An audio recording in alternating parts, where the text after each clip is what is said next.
So it's similar to salad tossing. Have you heard that? Salad tossing. I don't think Omarchy is really a distribution though. I think it's just an install script. Another one that I don't know about and I've heard a lot is low key. What is that? Have you ever heard of some word like something is very low key? Like the register, the pitch is low, like a voice that is No, low? no. Okay. So, and I said I'm not quitting, and I quit. Have you noticed a lot more and more people self-diagnosed with ADHD and taking medication? If they're self-medicating with other stimulants, that's drug abuse. That's not prescribed. If I Like did do some nothing, crystal so that I can focus, right? okay, Is no, that not what you're crystal. suggesting? If you're listening to this as a podcast, remember that it was originally recorded as a video. If you're not following along, you can go to my YouTube channel. My username is Linkarzu. And if you want to support me to keep this podcast going, you can donate in Ko-fi. I'm going to leave a link in the description. All right, so let's get started with this chapter then. I have a new guest, someone that I've seen in my comments for quite a long time. I didn't even know you had a channel, man. Why didn't you That's ever? insane. Do you not just stalk people who comment on your videos? That's all I do. Man, there's so many, you know. Now That's true. I feel bad that I just don't reply to all the comments because I'm doing a lot of stuff, you know, throughout the day, work, videos, editing, a lot of stuff. So if Yeah, you're you're watching busy. this, yeah. Yeah, you're busy. Yeah, man. So if you're watching this and I don't reply to your comments, I read them all, you know, because you get a notification, but I just don't have the time. If someone asks a question, I usually reply, but it's getting more difficult every time. So, Tokisuno, how's it going, man? Going all right, man. What about you? Yeah, I'm doing good as well. Where are you from? Where are you at? I'm from Canada, the Great White North, near Yeah. Toronto. Okay. Now, why do you speak Spanish? Well, you type in Spanish. Can you I speak do. it? Let's see. Pues sí, yo puedo hablar español. Ah, ¿puedes hablar bien? No. Vamos a ver qué tal. Si entiendes todo lo que digo y todo, puedes hablar bien. Más o. Pero la Ya. duda es que, o sea, en esos días no hablo mucho español porque por la mayoría de mi vida, solo he hablado inglés con mi mamá. No hablaba inglés, no hablaba español por, o sea, solo, solo empecé de aprender español cuando tenía 15 años, ¿cachai? Ah, empezaste con el español cuando tenías Sí, 15. sí. Mm, en esa situación está mi hija. Ella tiene 8 años, pero mi esposa y yo solo le hablamos en inglés. Acá en Guatemala todos hablan español, pero ella habla solo en inglés con nosotros para que lo practique. Y pues, Pero ella habla español con sus amigas, sí, ¿no? ella habla español con sus amigos, con nosotros solo inglés. Y eso es mucho mejor porque yo nací aquí en Canadá, ¿cachai? Así que no tenía, solo tenía la oportunidad para hablar español con mis amigos, o sea, solo tenía 2 amigos que hablaban español Mm, y no quería hablar porque yo quería, o sea, hablar con mis otros amigos que solo hablan inglés. inglés. Mhm. Sí, Yeah, let's switch back because people's like, what the hell are these guys talking exactly. about? Yeah, but okay, so you know Spanish, English. What is Tokisuno? What does that mean? Do you know other languages? I guess you do, right? I do. So, for context, I like just finished my 4-year bachelor's degree in linguistics. I did it in 4.5 years because I got owned by the registrar office because I took too many language courses, and Mhm. because of that, they didn't let me graduate because I needed to take some other courses that weren't linguistics related or language related, which I think is stupid. Uh-huh. You just let me take my language courses, man. And they let me go like above, like much more above like the limit, but they didn't tell me. So I just thought I was fine, but I wasn't fine and I was sad. But yeah, I have a background in linguistics and I made this channel when I started my degree, and I didn't like when I started, I didn't really know anything about linguistics really. Mhm. What But I is that knew about? What is that career about? I have no idea what it's about. Can you just share with linguistics is us? the science of human language. Mhm. It's a very broad field of study. It's like saying you study computers, or Mhm. like, sorry, it's like saying you study programming. Like, what does that entail? Because there's so many different sides to programming, you know? Or like, I'm a writer. Okay, what do you write? There's so many different genres and like niches and like types, you know? So I was really into like when I started my degree, I was really into conlangs, which are constructed languages, and more specifically like auxiliary languages, which are supposed to be the bridge between two language. Like it's supposed to be like an intermediary language for all languages, you know? So like there's a language called interlingua, and it's supposed to be like a common language between everyone who speaks, I think, a Romance language. Mhm. Um and there is a conlang made by a Canadian linguist who actually lives close to me. Her name is Sonia Lang, and she created this language called Toki Pona. And Toki Pona is a language where like the whole philosophy behind it is like thoughts, we overcomplicate a lot. Mm. So but we use more complicated language, so it's to simplify things. So it's a very simple language, very simple syntax. It only has 120 words in it. Mhm. Um, and I chose my name as Tokisuno, all one word, all lowercase. Even though grammatically in Tokipona, like it's a simple language, but it still has grammar. And grammatically, my name makes no sense Mm. because it's like I'm pretty sure it's supposed to be like Toki Lipona or something. And it's supposed to like I wanted it to mean hello sun. Mm. Toki meaning hello and Suno meaning sun. But I didn't know what I was doing. Okay. So I've been like flamed in the Tokipona Discord server before for being like your name is not correct. That was like 3 years ago. But Oh, yeah. what is the purpose of this Tokipona thing? Like, is it to create like a universal language or something, or what's the goal? Well, yeah. Like it's supposed to be a universal language without fulfilling the needs of like because like a lot of universal languages have this lofty goal of being like replacements for naturally constructed languages. Where they want everything to mean like you want to be able to like express full thoughts and have like dense, like in-depth technical dialogue and whatnot. Whereas like Tokipona is meant kind of as like you know like a pigeon languages, right? Or like a Creole. Mm. It's kind of it's like so Creole languages were developed in order to communicate between two ethnic groups of people. It's why you have languages in like Haiti, for example. You have like Haiti was kind of like owned by the French, right? Mm. Through colonization. And because of that, Haitians speak their own Creole. And what it is, it's like a mixture between their French that they retained along with native words. Okay. And Tokipona is kind of supposed to be a bridge language between everything because it's very, very simple, doesn't have a lot of sounds, syntax is very simple, and it's just supposed to facilitate the need to communicate simple thoughts to one another. Okay. Now, there's a language going on out there that I don't understand, the Gen Z Okay. language.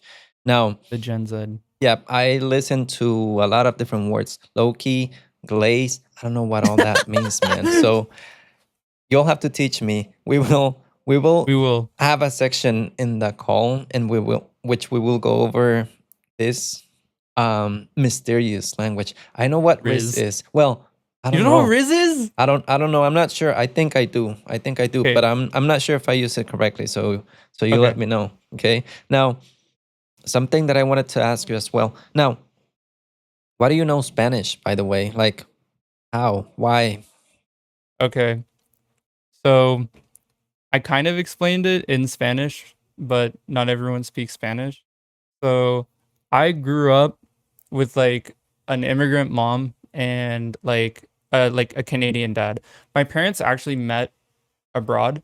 Both of my parents worked in the States when they met Mm, on cruise ships, and then they settled in Canada. Like my dad was born and raised here, so he just moved back, and then my mom used that so then she could come live here after she married my dad, and then like become like a permanent resident here. Um, and then when I was born, I really liked the comedy of my dad and mhm, how funny he was and how well and eloquently he spoke because mm, my dad used to work in radio. mm, Um, yeah, and he also taught me how to speak English, which is why I talk like I'm talking in front of a camera all the time. Even to myself, I talk like this. mm. um, so I didn't learn Spanish because I didn't want to. I wanted to be just like my dad, and my dad still to this day speaks barely any Spanish. Mm. Um, Bad on him. You should have learned by now, man. Exactly. But like he needed to use English for his job all the time. He couldn't afford to like throw in another language and then like mess up his English. And he's like he's a perfectionist. So he Mm, stayed only on the English path, just like practicing English speaking. He did like lots of things like wedding hosting and like like being like an MC, like a host for like events locally and whatnot.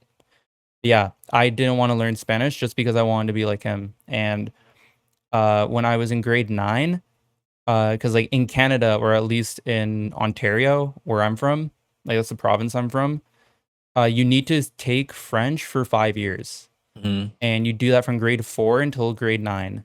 So in around grade 7 and 8, I was already getting like super tired of French, and I was like, oh, I should just learn another language instead.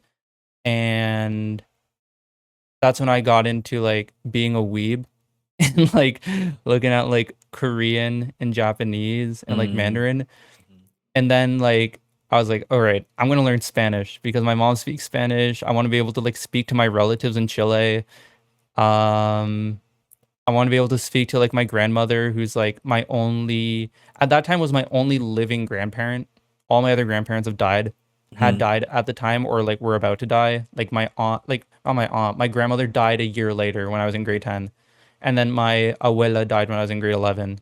So that gave me like a year and a bit in order to like learn Spanish.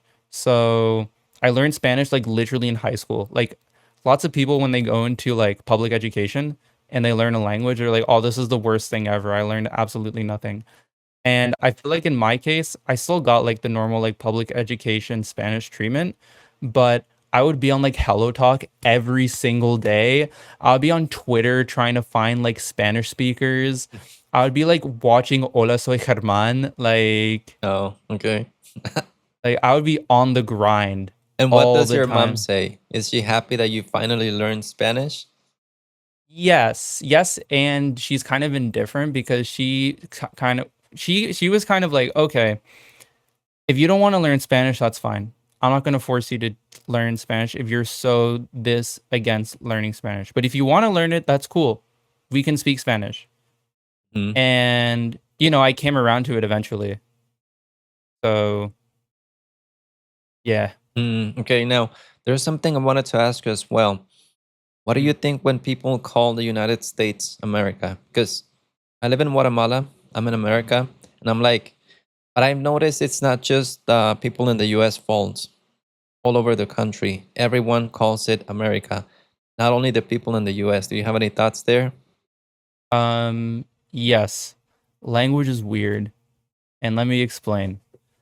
So, a lot okay, so at least in like Canada, because it all depends on like geographic, like how you were taught geography.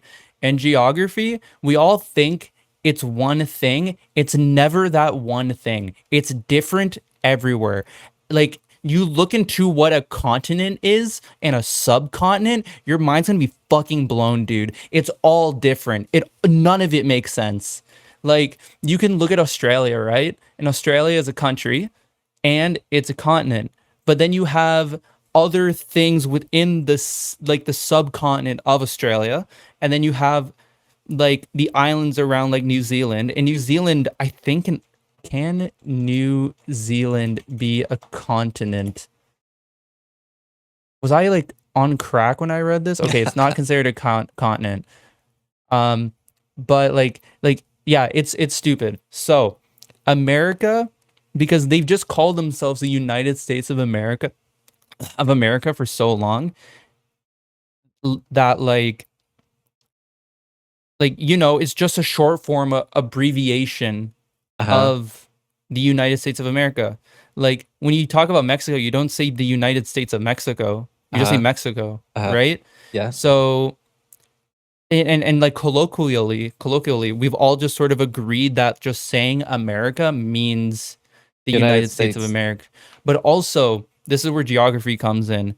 In Canada, we're taught that there are like 3 Americas. There's North America, South America, and Central America. And like North America consists of like Greenland, Canada, the US, and Mexico. And Mexico. Yep. Right?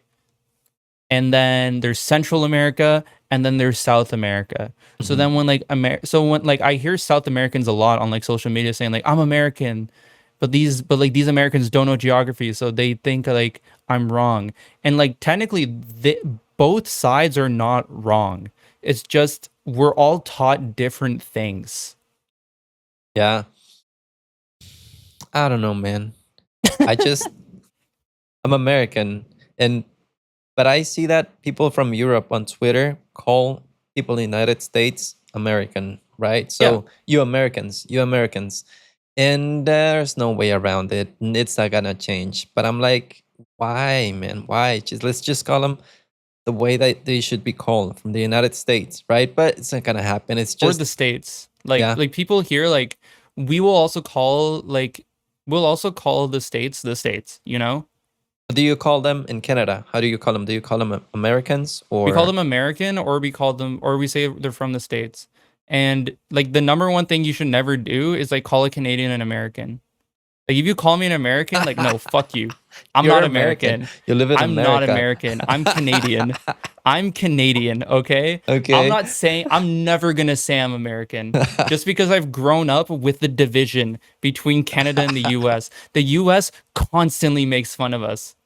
All the time. Fuck those guys. Is there like there's beef. Yeah, between Canada and the US? Of course. Why? Who is better? Well, in your biased opinion, who's better? In my super biased opinion, I love Canada. I was born and raised here. I love having healthcare. I love having like free education up until like university.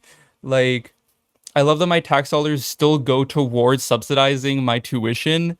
Like, it's great. It's awesome.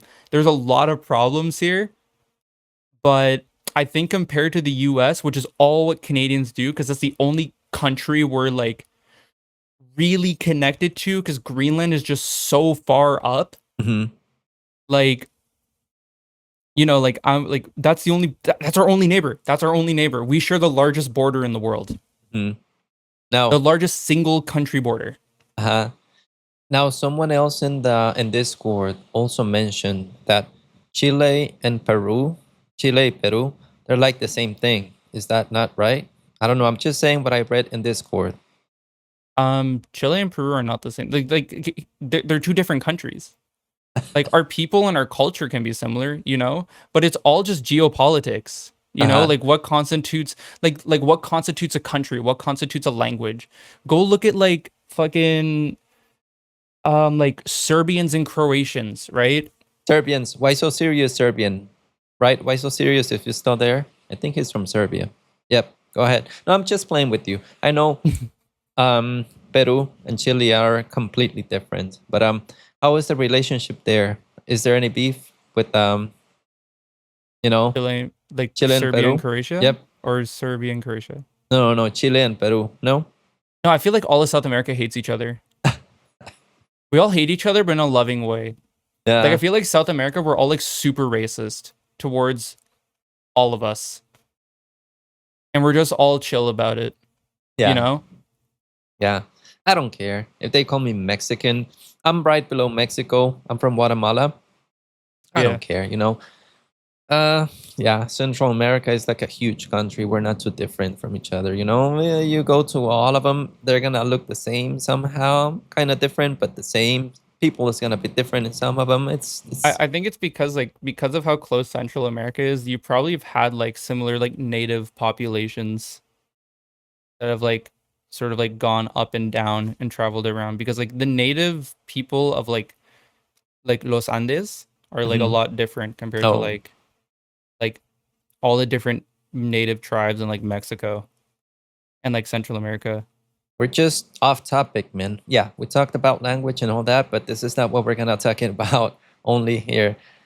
I want to know, how does all this connect to Neovim? There's a lot of rain right now. I don't know if you can hear it, and there's thunders. It's like super vague. Like it's fine. Yeah, it's the thunders are really heavy, and the rain is extremely heavy right now. So you may hear that in the call. Now, how does all this connect to Neovim, Linux? What happened there? Okay. This is where I have to get out my deep dark confession. Okay? Yeah, you're This a is Windows my user. deep- You love Windows. I hate Windows. I fucking hate Windows. I only use Windows because like I use DaVinci, Uh-huh. and DaVinci on Linux just sucks. And why It's not a so Mac? bad. Mac is Unix. It's just like Linux, man. So you're I'm missing out. poor. I've had this computer, this gaming computer. I only just upgraded the CPU this year. Oh, okay. Aside from that, it was running a Ryzen 5 3600. And Mm. before that, it was running like, actually, that's a lie. So I upgraded the CPU in this like a year or two after I built it. Mm. But then after that, 8 years, same CPU. Oh, okay. Yeah. And then, yeah, I have a MacBook, but it's like super old. Oh. I have a 2012 unibody. Mhm. So it's running like High Sierra. So yeah, this is my But why deep Linux? dark secret. What My happened deep there? dark secret. My deep dark secret. I used to be super into Luke Smith. Oh, okay. I used to Okay. be so into Luke Smith. Luke Smith, because like think about it, okay? It makes sense. His name is Luke. My name is Lucas. Same name. He was into like ThinkPads, right? I was getting into ThinkPads through watching like James Scholz. And then he started like, and he's a linguist. He's a linguist. Mm. Okay. Okay. So you follow he- the steps, Vim. Yes, I did. I ran Said- vanilla Vim. Mhm. I ran vanilla Vim for like a year. Mhm. Like I had like my own vimrc. I like customized it by like this guy, just all one file, looked terrible. I used folds even though I hated it. Huh? Could barely understand completion, and I used just stock Vim with like my own little like vimrc to do all my writing Mhm. for like just personal writing. This like because I saw what Luke Smith was doing with like digitizing old books, and he had like this plugin called Vim IPA, and it's for typing the or no, it's called Vimling, and it's a plugin he wrote in Vim script in order to write the International Phonetic Alphabet. And I needed to use that because I needed to do like phonetics classes and phonology classes. So I could type in all these phonetic characters on my computer without having to use like an external keyboard, which kind of gave me a little edge over like my other classmates. Mhm. Just off of like pure typing. That's it. Not grades wise. I sucked, especially phonology. But yeah, like because of like Luke Smith, I got into ThinkPads and I got into like terminal shit. And I got into Neovim. It's why my most popular video on my channel is talking about how I used an X61, a ThinkPad X61 for about a year. Let's see. Let's Let's see. Yes, sir. This one. Why I value old tech. Yep. Mm. Okay. And that was a laptop a friend of mine gave me. Like his family just wasn't using it anymore. It was hella old. And yeah, I used that for a little under a year. It has like a Core 2 Duo. Oh, I had one of those. I had It a Core 2 Duo way back in the day, man. I don't know. This was like 15 years ago.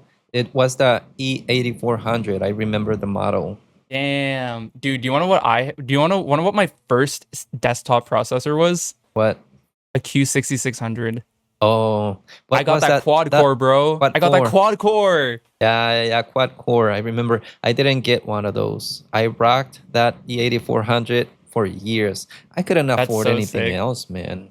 That was my my computer. I used Windows. I had a Hackintosh back then. I installed. I don't Damn. remember which macOS version I installed.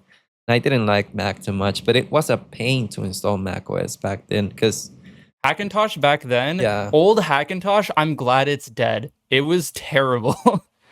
It it was was a so pain. shit. Yeah. So what's the next logical step then? Are we gonna see you in the forest like Luke Smith, or what's gonna happen there? Dude, I've thought about it. And now that I've seen Sylvan going out in the forest, I'm like, maybe I should just embrace this. I have a forest right outside of my house. Uh-huh. But like I have really bad allergies. Uh-huh. So I would have to be out with like a mask and a lav mic, you know? Uh-huh. But yeah, I used on that ThinkPad because I learned how to use Vim on my MacBook. On that ThinkPad, I learned about tiling window managers. What I would do is that I would do all my schoolwork on my MacBook, and then I installed Mint on that laptop, and I would read the i3 documentation and figure out how to configure i3. Yeah. And then eventually, once it was good enough, I just made that my main computer and I plugged in like an old desktop computer, and that was my study computer until this year. Now, do you do LaTeX or LaTeX, however it's pronounced, or Typst? I did LaTeX. Yeah. I did LaTeX because of Luke Smith. Okay. And what about this other one that Sylvan talks about, Typst? Have you I've tried literally that? never used it. I've never touched it in my life because I don't know. I've never had to use Typst before. Mm-hmm. I know Sylvan does a lot of like math stuff, Mm-hmm. and I don't know how good their language packages are. I've never had to use it because by the time I finished writing like documents for classes, I was like, that's like, it was over. Like I knew that Typst existed, but at the time I heard that it just wasn't as good for linguistic stuff. Mm-hmm. So I just never touched it. And like right now I don't need to use it. So What do you use? Do you use LaTeX a lot, or you just used it for a brief period of time? I used LaTeX for like 3 years for university. Mm-hmm. And right now I just use org mode. Org mode, okay. Okay. Like if I were to write like a paper, right? Or like an analysis and I needed to use citations, I would 110% go back to LaTeX because it's just more comfortable for me. Okay. And I know how to do like my workflow in Emacs, in Doom Emacs, in org mode. It's just not the same. I'm so comfy within LaTeX and using like importing in like my citations and whatnot. It just makes more sense for me. Okay. So where do you write, or did you write LaTeX on Neovim or Emacs? Neovim. Neovim. Well, at first Vim and then Neovim. Oh, okay. And why did you decide to go with org and not markdown? And how do you type org? Do you use like the neorg plugin? I think it's called, right? For Neovim, is it neorg? No, I use Doom Emacs. Oh, for org. For org mode. Okay. I actually did used to use neorg. What happened? For a bit. How was the experience there? It was okay. I think neorg would be a much better project if the developer dedicated all of his time towards neorg, but Uh-huh. but unfortunately he's a gigachad and works on like other really cool shit. So neorg is just kind of on like the back burner because like he's doing rocks too, you know, like it's Vyro. Yep. Like Vyro is a really good developer. What is, let's see, Vyrrho. B Why Y. you spelled it right before, just instead of IO at the end is HO. Yeah, like that. Let's see what happens. Let's see what shows up. Just want to find his GitHub here. It'll be like the No. contributor. No, go to contributors on the New York repo. Here. Oh, here he Yeah. is. Yep. So he's working in other projects. Let's see. Let's sort them by stars. So Lua Rocks, okay? And he's working in other stuff then.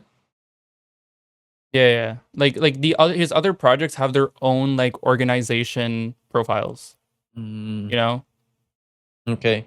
So like Lure Rocks, which goes hand in hand with rocks.nvim and neorg are Mm, like really, really good projects. And he's been focusing a lot on rocks and Lux, which is a Lua package manager. Lux. Okay. Okay. But But yeah, he's the main contributor to this neorg project, right? I think he's the main developer because like he still runs it, but he still has other contributors and there are other like core contributors, but he is like by far Okay. the most So your active. experience with Neorg wasn't as good as an Emacs. How has it been in Emacs? Oh, of course not. Because Emacs is an operating system. Uh-huh. Yep. has everything built in. Like in Neorg, like you could have a calendar, but it's just not the same as the one on Emacs org mode, you know? Just Emacs org mode can do it all. When did and you more. start? Like When did you start with Emacs? with Emacs, probably 2022, 2023. I was just bored. And like I would do a thing where like once a year I would configure vanilla Emacs. Oh, okay. And I would just go down the rabbit hole, do vanilla Emacs, then I would just never use Emacs again. Uh-huh. And then I would just use Emacs again and just do the same thing. It was like the definition of insanity. I even had Joshua, God, why did I forget his last name? Joshua Blaze. No, another Joshua. He is a hold up, I'm gonna pull it up on my monitor. Yeah, I'll switch to your screen. You let me know. Switch to me. Ready? Do it. Joshua Oh, I've seen Petitma. that guy. This Yeah, guy. I watched have him one of on his Discord. videos. I got into like an hour, like an over an hour long Discord call of him trying to help me install Emacs from like compile Emacs from source on Ubuntu because I used to use Ubuntu and he uses Arch. So it was like the versions for things that he had that would like show like that would like agenda compile to like a file and then Conky would like show Uh-huh. like your agenda on your screen. Mhm. That was like out of like his scripts were like out of date for my Emacs version because like it was on like I think on like Ubuntu it was like on Emacs 26, but he was on Uh-huh. like 28 or 29. So I had to compile from source and he was like very patient and like very helping with me. Yeah. And he helped me install Doom from there. And that was the first time I installed Doom and I didn't use Doom for 3 years. Uh-huh. And then I just installed Doom again after a while because like oh fuck off, man. Yeah, my light went off. Did you hear a thunder? did. God damn, it was a pretty strong thunder. The light went off, but it already came back. It's not my thunder. I have a timer on my light. God, bro, are you okay? You hear that? God damn. Jesus. I just hope I don't lose power, man, because if I lose electricity, I have UPSs all around the house, so the internet's not gonna cut off. And here in where I'm at, I'm not gonna lose power, but I just have like 30 minutes before they die.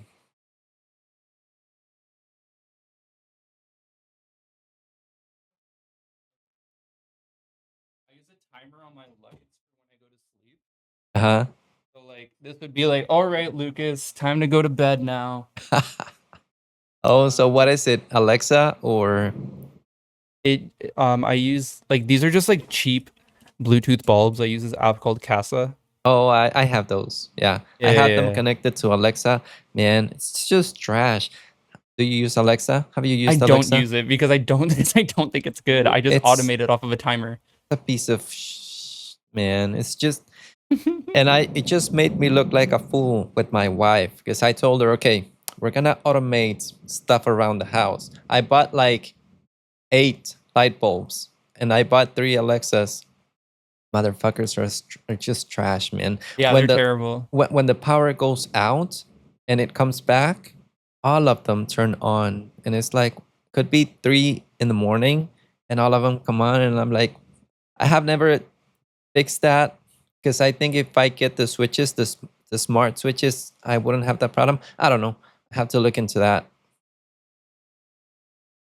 Oh no, I don't use smart switches. I literally just because I don't want to overcomplicate it. I just Yeah. have them on a timer and I do not touch it. I Okay. just have a bunch of scenes that I cycle between. Yeah. Now, going back to your channel, why did you decide to start a channel then?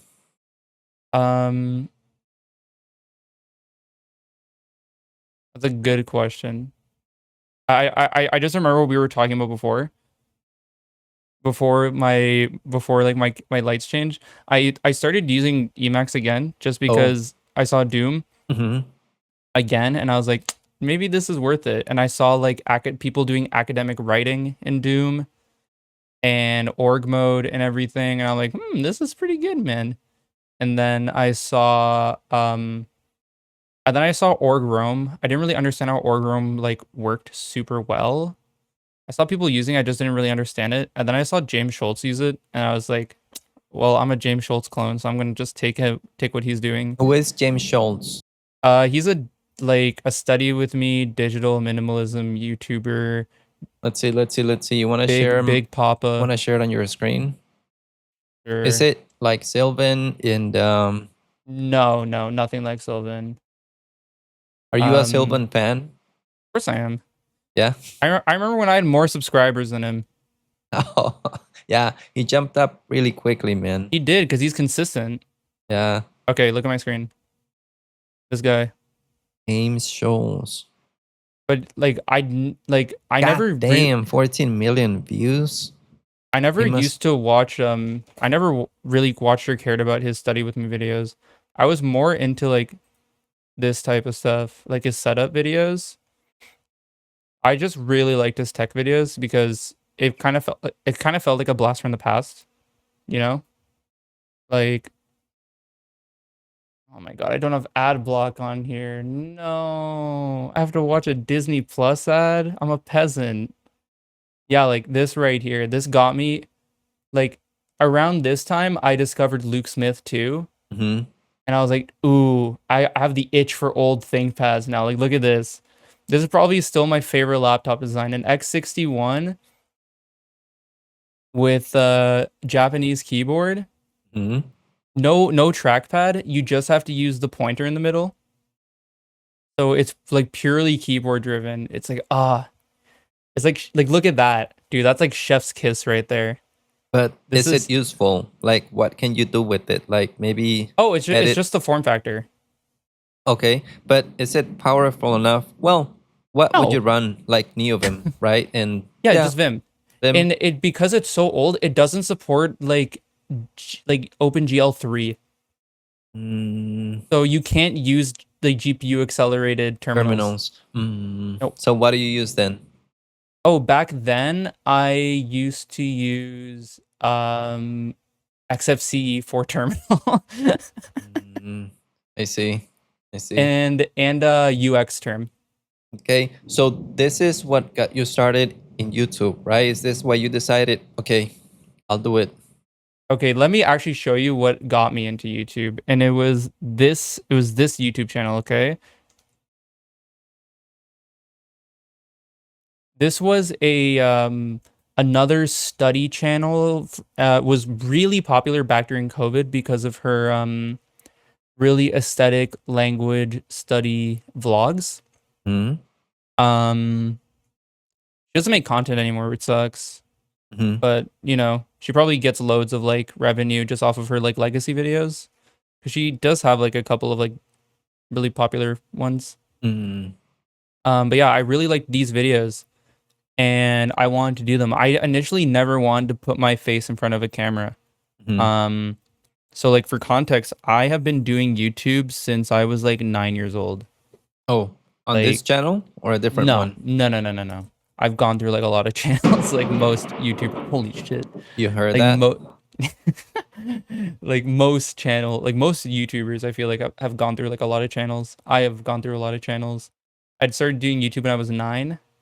Mm-hmm. I was in grade 3, and like I just wanted to do like gaming content forever.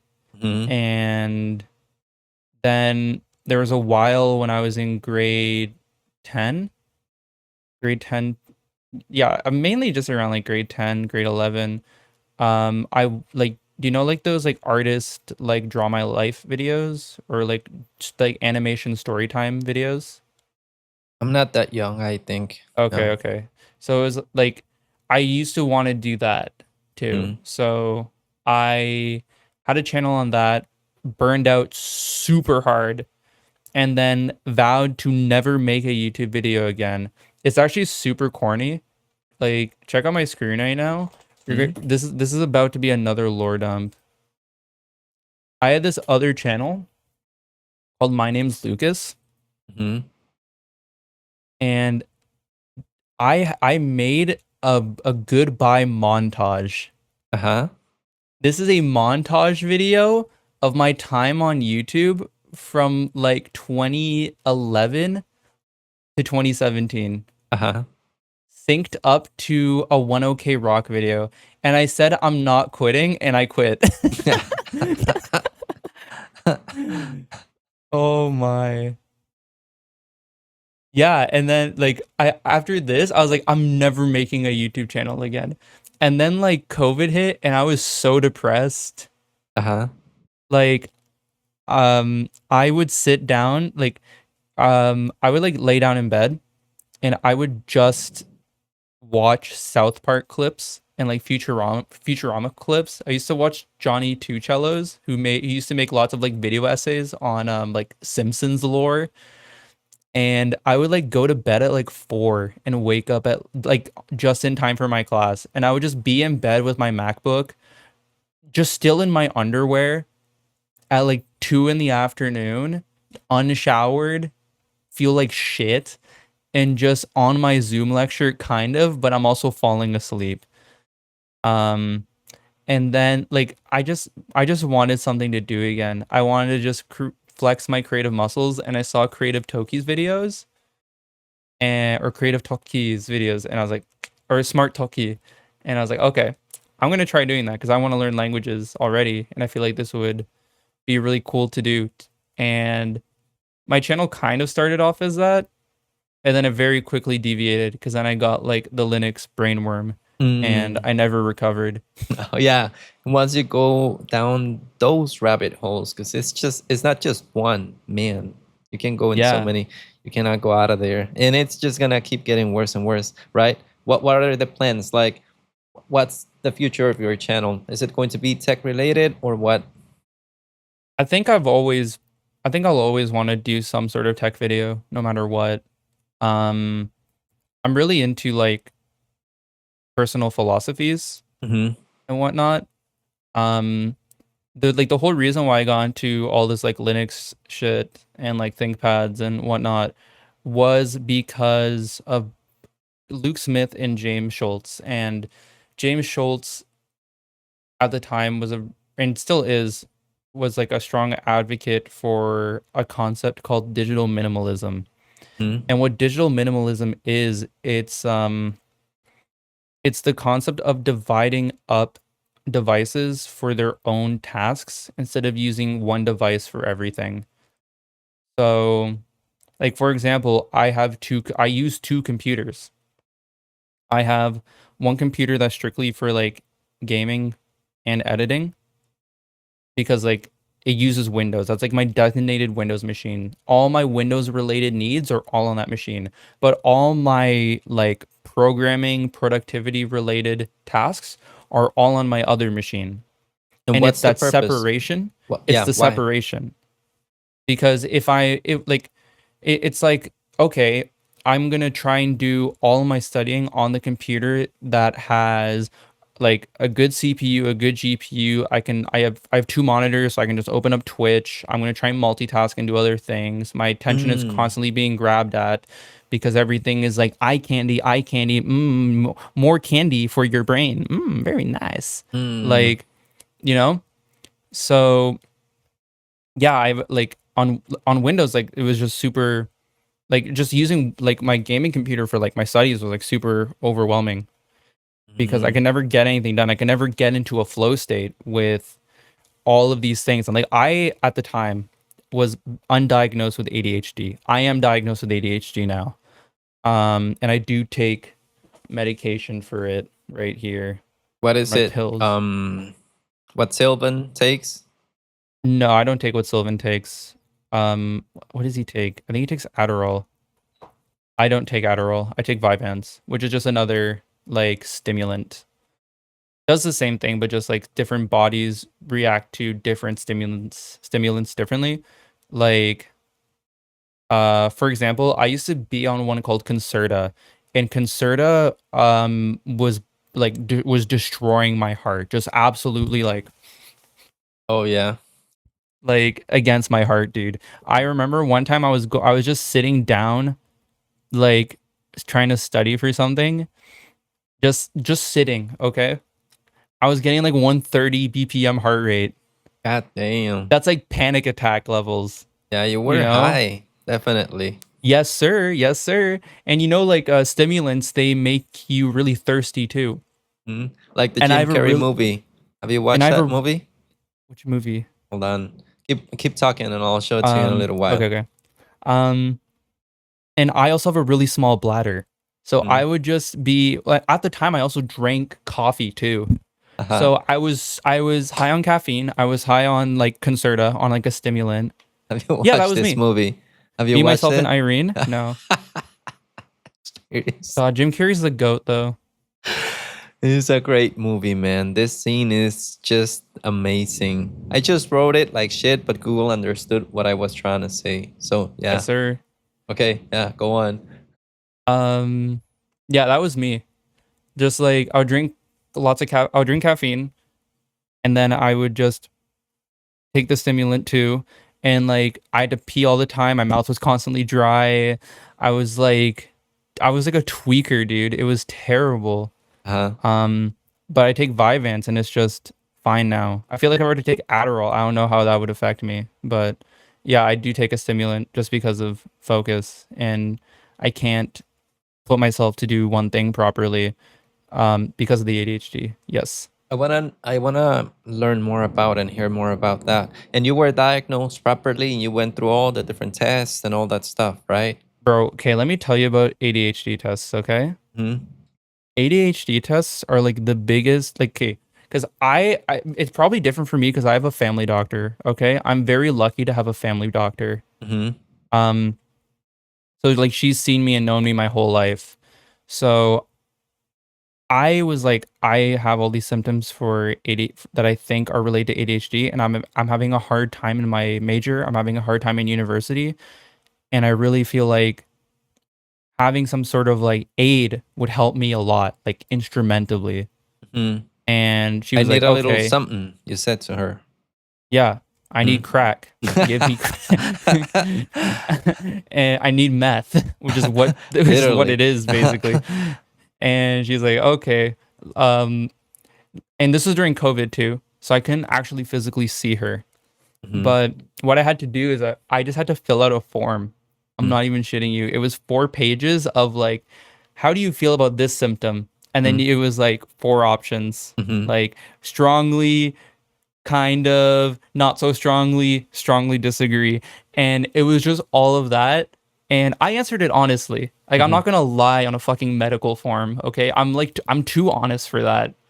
So I filled it out and like I almost aced it. I almost answered like strongly relate on like everything. And then I was like, maybe this is a sign. Maybe this means something, you know? And then I sent it to her and she's like, yeah, you have ADHD. I don't even need to see you. I know you.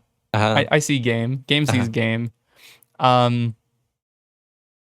And yeah, then I got diagnosed with ADHD and I take that medication and it helps a lot. Like it also like going back to like the whole digital minimalism thing.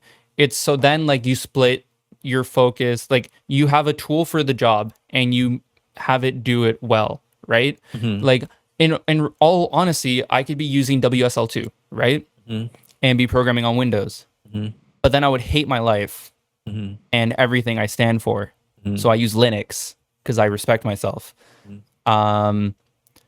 Like I have 2 phones. One phone is like has the phone number from like everyone I knew in high school and like more because I like, you know, I want to be in contact with them still, but I also want to have a separation. So I have another phone with a SIM card in here. It's like $20 a month. And that phone has like only 3 people have that phone number. A friend of mine went through a really, really hard time with like some stuff in his family, and when everything went down, he couldn't get in contact with me at the time because my my phone was on silent because I was in a meeting. And I was like, hey man, take my phone number. And he's like my only non-family member that has his phone number. And then aside from that, it's my mom, my dad, and my uncle that lives in the States. And this phone is just purely for like focus, like learning shit. And isn't it so difficult to be charging all that stuff? Now that I think about it, if I have this computer, I have the work computer. God damn, I have to be charging that. It's a ThinkPad.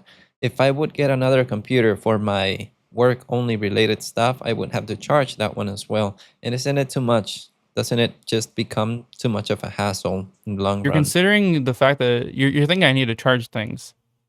I use 2 desktop computers, bro. I'm not charging these. And that phone over there that the webcam is on top of that I try to use as a webcam, sometimes I'll just leave it dead for 3 days, you know? I don't need to fucking use it. Like the important people I need to contact me in my life have that other phone number, the phone number that they have, and it has the ringer on all the time. If they want to get in contact with me, they can call me. I live with my parents. We don't live in a very big house. You know, like we're all here. Yeah. It doesn't matter that much. I don't need to be that connected. Yeah, it's a good idea actually, because notifications, I just keep my phone in silence all the time just for work related notifications. I do get those, but man, yeah, notifications are just crap. It's too much. Now, Exactly. have you noticed, you know, people your age, have you noticed a lot more and more people self-diagnosed with ADHD and taking medication? Have you seen that increasing? What do you think there? I think there are more people getting diagnosed with ADHD. I think there's a lot of people that self-diagnose themselves with ADHD, which my whole like philosophy behind self-diagnosing is that lots of youth don't have the funds or the means to get a proper diagnosis. So for them to like actually do research and see if there's anything wrong or see if they properly relate to anything, I don't see that as like too much of a problem. If they're self-medicating with other stimulants, that's drug abuse. That's not prescribed. You know? Like, and I'm very, very like strict on like my medication use. I only take it if I'm gonna code, or I'm gonna edit a video, so then I can just lock in, you know. But if I'm gonna be like gaming the whole day, I'm not gonna take my Vyvanse. That's a stupid idea. This shit is so expensive in Canada because it's a controlled substance, meaning like it's dangerous. It can be sold on like black markets or gray markets. It can be sold as like a street drug. So like, I don't have insurance. My parents don't have insurance anymore. I'm out of university, so I don't have university insurance. I have to go on like government funded like drug plans and whatnot in order to get the medication that I need. Dude, if I didn't have any aid, I always get 3 months at a time of my medication. It would be like $500 Mm. every 3 months. Mm. Are you fucking kidding me? Uh-huh. This is worth like pennies in other countries. Oh. But in Canada, it's like gold. Like, bro, I just want to focus. Now, it has happened to me as well. I'm 38 right now, and I just cannot concentrate. It is extremely freaking difficult because of all the distractions, man. I'm on Twitter, I'm on YouTube, especially YouTube. God damn, it's just time sink for me. And I just flip through all the different applications, social media stuff. It's painful, and I don't do my stuff. I cannot, sometimes I get like an hour or two when I just go all in. Discord, man, there's a lot of stuff. So I don't know. Like, Should we all be for me- medicated then? Or could we work? This is my take. Yeah. Because I saw Sylvan's take, Mhm. and I think it's both right but extremely wrong at the same time. I think medication is a band-aid. It's a band-aid to the problem. And the problem is the other things that take your attention. But if you like, and we could end it at that, but it also goes deeper. It's also your relationship with these things, right? Like, let's say alcohol, for example, because we both share that, I think. Like, other people can drink alcohol, right? And they're fine. They don't have they're like, oh yeah, I can have a beer. Or like, I can take a shot occasionally, like casually. Mhm. But then it's like, if you or me take a shot, it might be over for us. Because we don't have a healthy relationship with it. Mhm. So when you have all these other substances, them being having your Discord open all the time, having Twitter open or like TweetDeck open on another monitor, having YouTube readily available on your phone all the time, having Reddit open, all of that, you're basically dangling all of these vices away, like all around you. And you're just dangling them in front of you. You're like the pig. You're like the pig, and then there's a carrot, right? And it's like, and you're just there. And it's like you're looking at it, and you're just chasing towards it because you want to get the small bit of dopamine that you can get from it. And you're just constantly task switching. So you can never let your brain rest on one thing. So I've thought about it. Self-control is something that I lack a lot. And if I would, put that into practice, because it's the brain is a muscle, right? You have to train it. What? Go ahead. Self-control is one of the biggest bullshit lies of the modern century.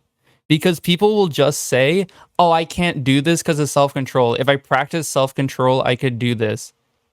Why are you making it hard on yourself by still dangling all this shit around you and then saying, oh, I don't have self-control, I lack self-control? There are so many other things you can do that are in your control in order to make it both less appealing and easier for you to get done what needs to get done.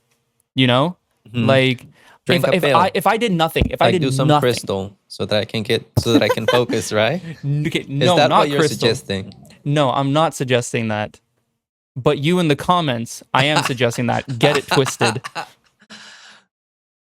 No, what I mean is self-control. Like okay, say for example, if I said, okay, this is a self-control issue, so this is a skill issue, which means I'm just going to continue doing what I'm doing, which distracts me, which doesn't allow me to get the work done that I want to get done to the quality that I want to get it done at.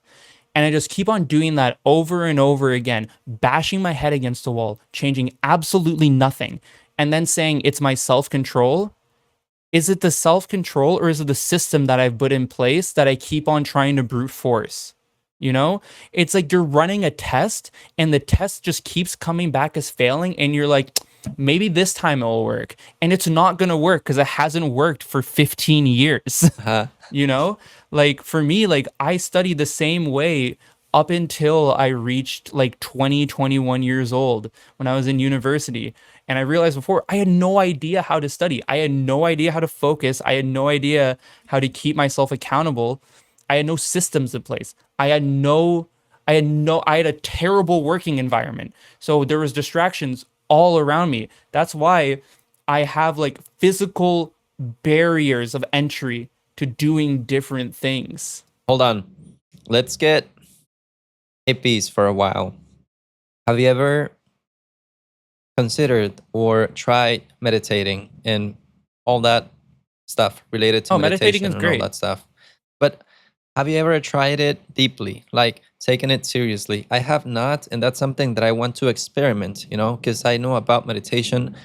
Everyone has told me about meditation. I know the benefits, but I haven't done it religiously, we could say, right? And do it 2 times a day. I don't know, 30 minutes in the morning, 30 minutes at night. Okay. And I want to 30 minutes. I want to be held accountable for that, and I just want to practice it, see what happens, and see if it brings a benefit. Have you ever tried it?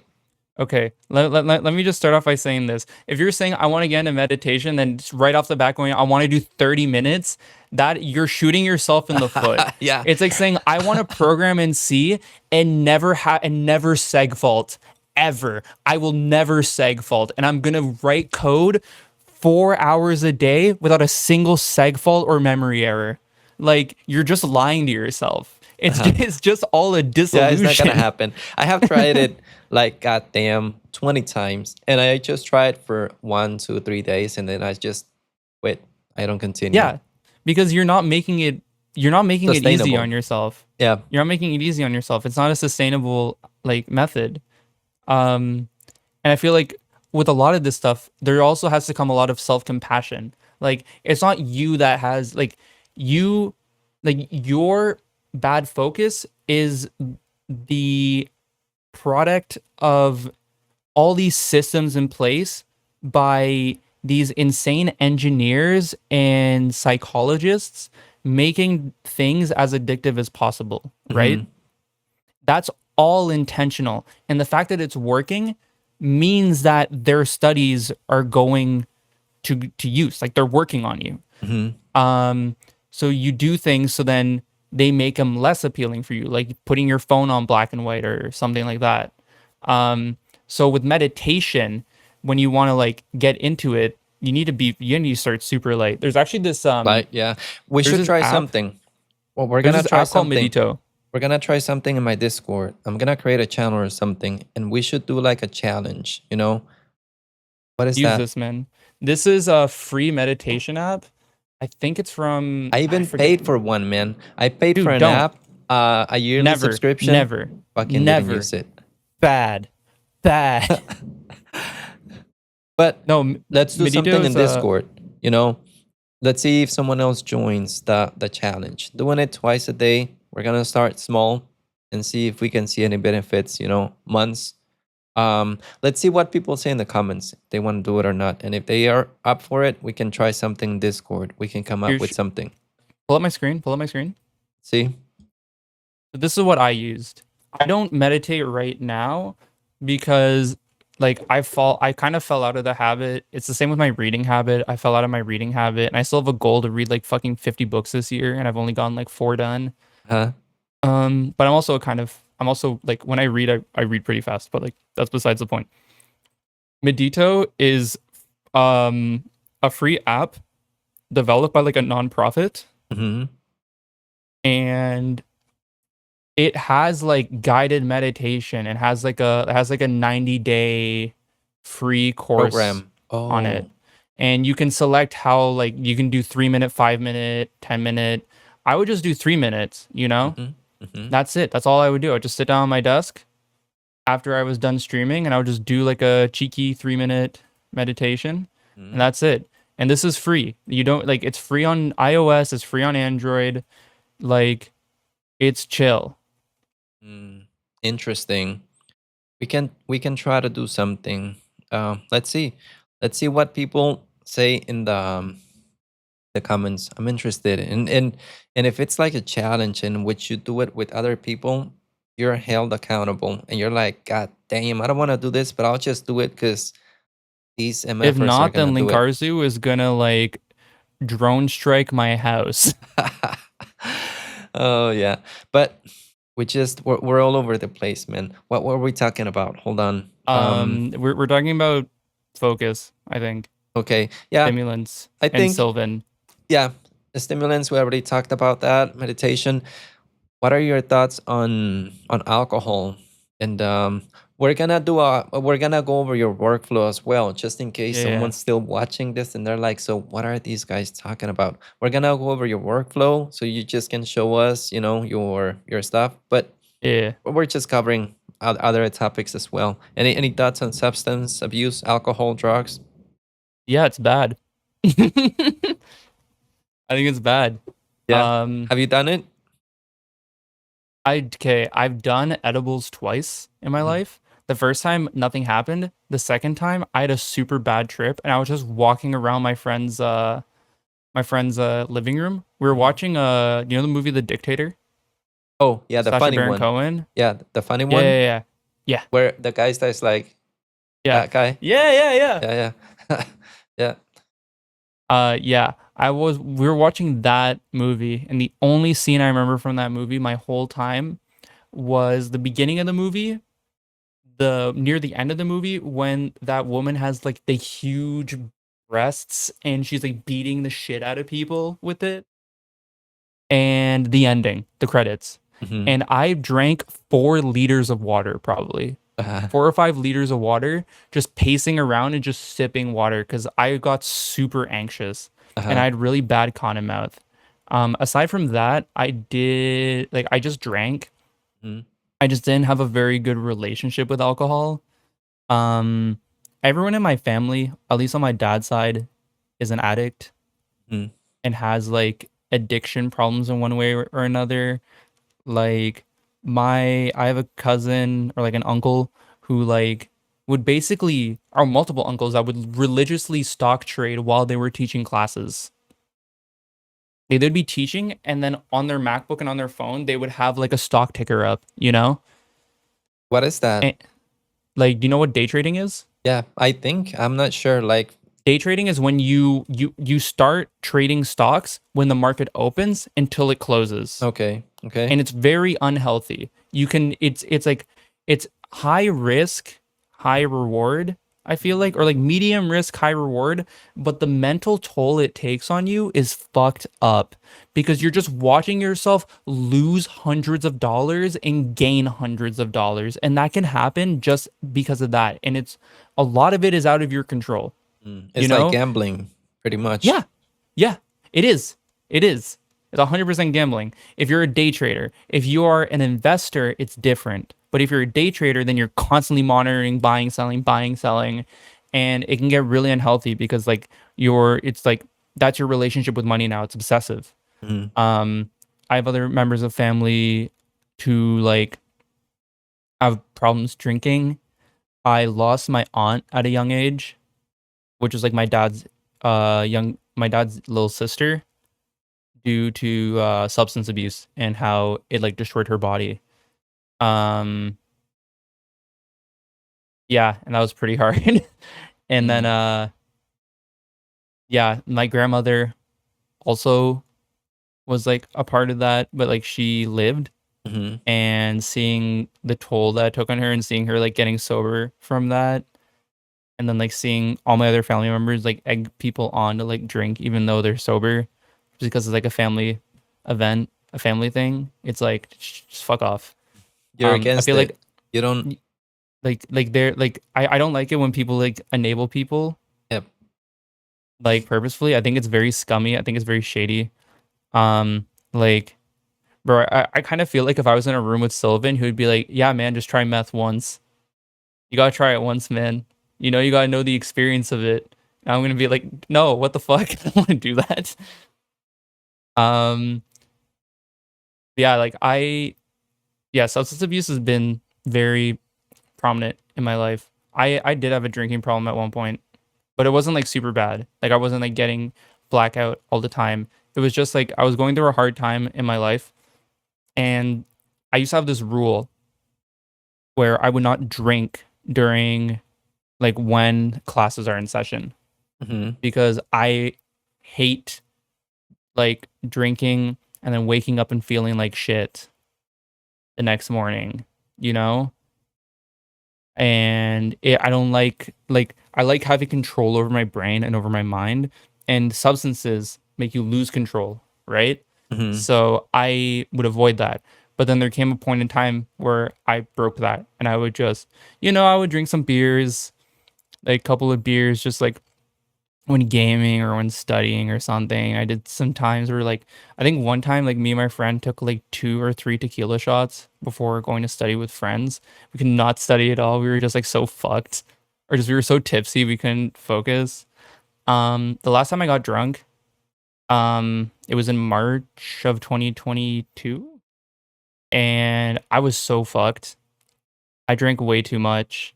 I was basically just like wandering around. I remember very little from the night, but I do remember parts where I was like texting people, and then I woke up the next morning and I was like, fuck, because like I was like dumping like deep family shit on like people that didn't need to hear it, and like a couple people thought I was gonna die or thought I was gonna like kill myself. And I was like being super vague with my terms, and I was just like, I was a mess. I was a mess. I like a friend picked me up and got her friend to drive me back to her place, and I slept on her couch. Um, and I had to get my dad to pick me up, and it was like at my university. It was bad. Um, but it wasn't a constant thing. I just knew at that point like I don't want this to happen again, and I don't like this isn't a good thing for me. So I'm never gonna drink again. And I never drank again. Oh, really? How long have you been without drinking right now? 3 years. 3 years? Oh, that's good, man. That's good. Yeah, I Like I'm spent. sorry. You No, go. go ahead. No, you go. You go. No. I was just gonna let you know that I did spend like, I don't know, 10 years. Yeah, from Yeah, age I heard that. 17 to age 27. Yeah, around 10 years, 17 to 27 approximately. Yeah, drinking pretty crazy stuff, doing everything. But just based on my experience, I don't recommend it because I just destroyed my life basically. And I lost a lot of time, man. Yeah. I those 10 years I could have used them for something else. Now I'm catching up. I'm old already. I'm 38 and I'm starting to catch up right now, You're right? So old. yeah.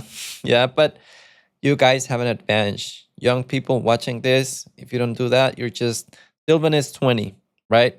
Yeah. He has an advantage. Wait, he's only 20? Yeah, he's only 20. You're 23, right? I'm 23. I was born in 2002. Yeah. So you kids have an advantage. If you don't go down that route that it's gonna take 10, 15, or even more years, even your life, um, probably your life away, you can do a lot of stuff, So yeah. Yeah. It was like I'm glad that I was able to have the awareness to and like the experiences and like the support systems and Mhm. just like the general knowledge to like understand that this was not gonna end up well, and then just put a stop to it. Mhm. And like, dude, like I'm sure you can relate to this, like addiction dreams. Mhm. You have addiction, like the Yeah, addiction dreams where that like you you dream you that relapse, you drank. and Yeah, then yeah.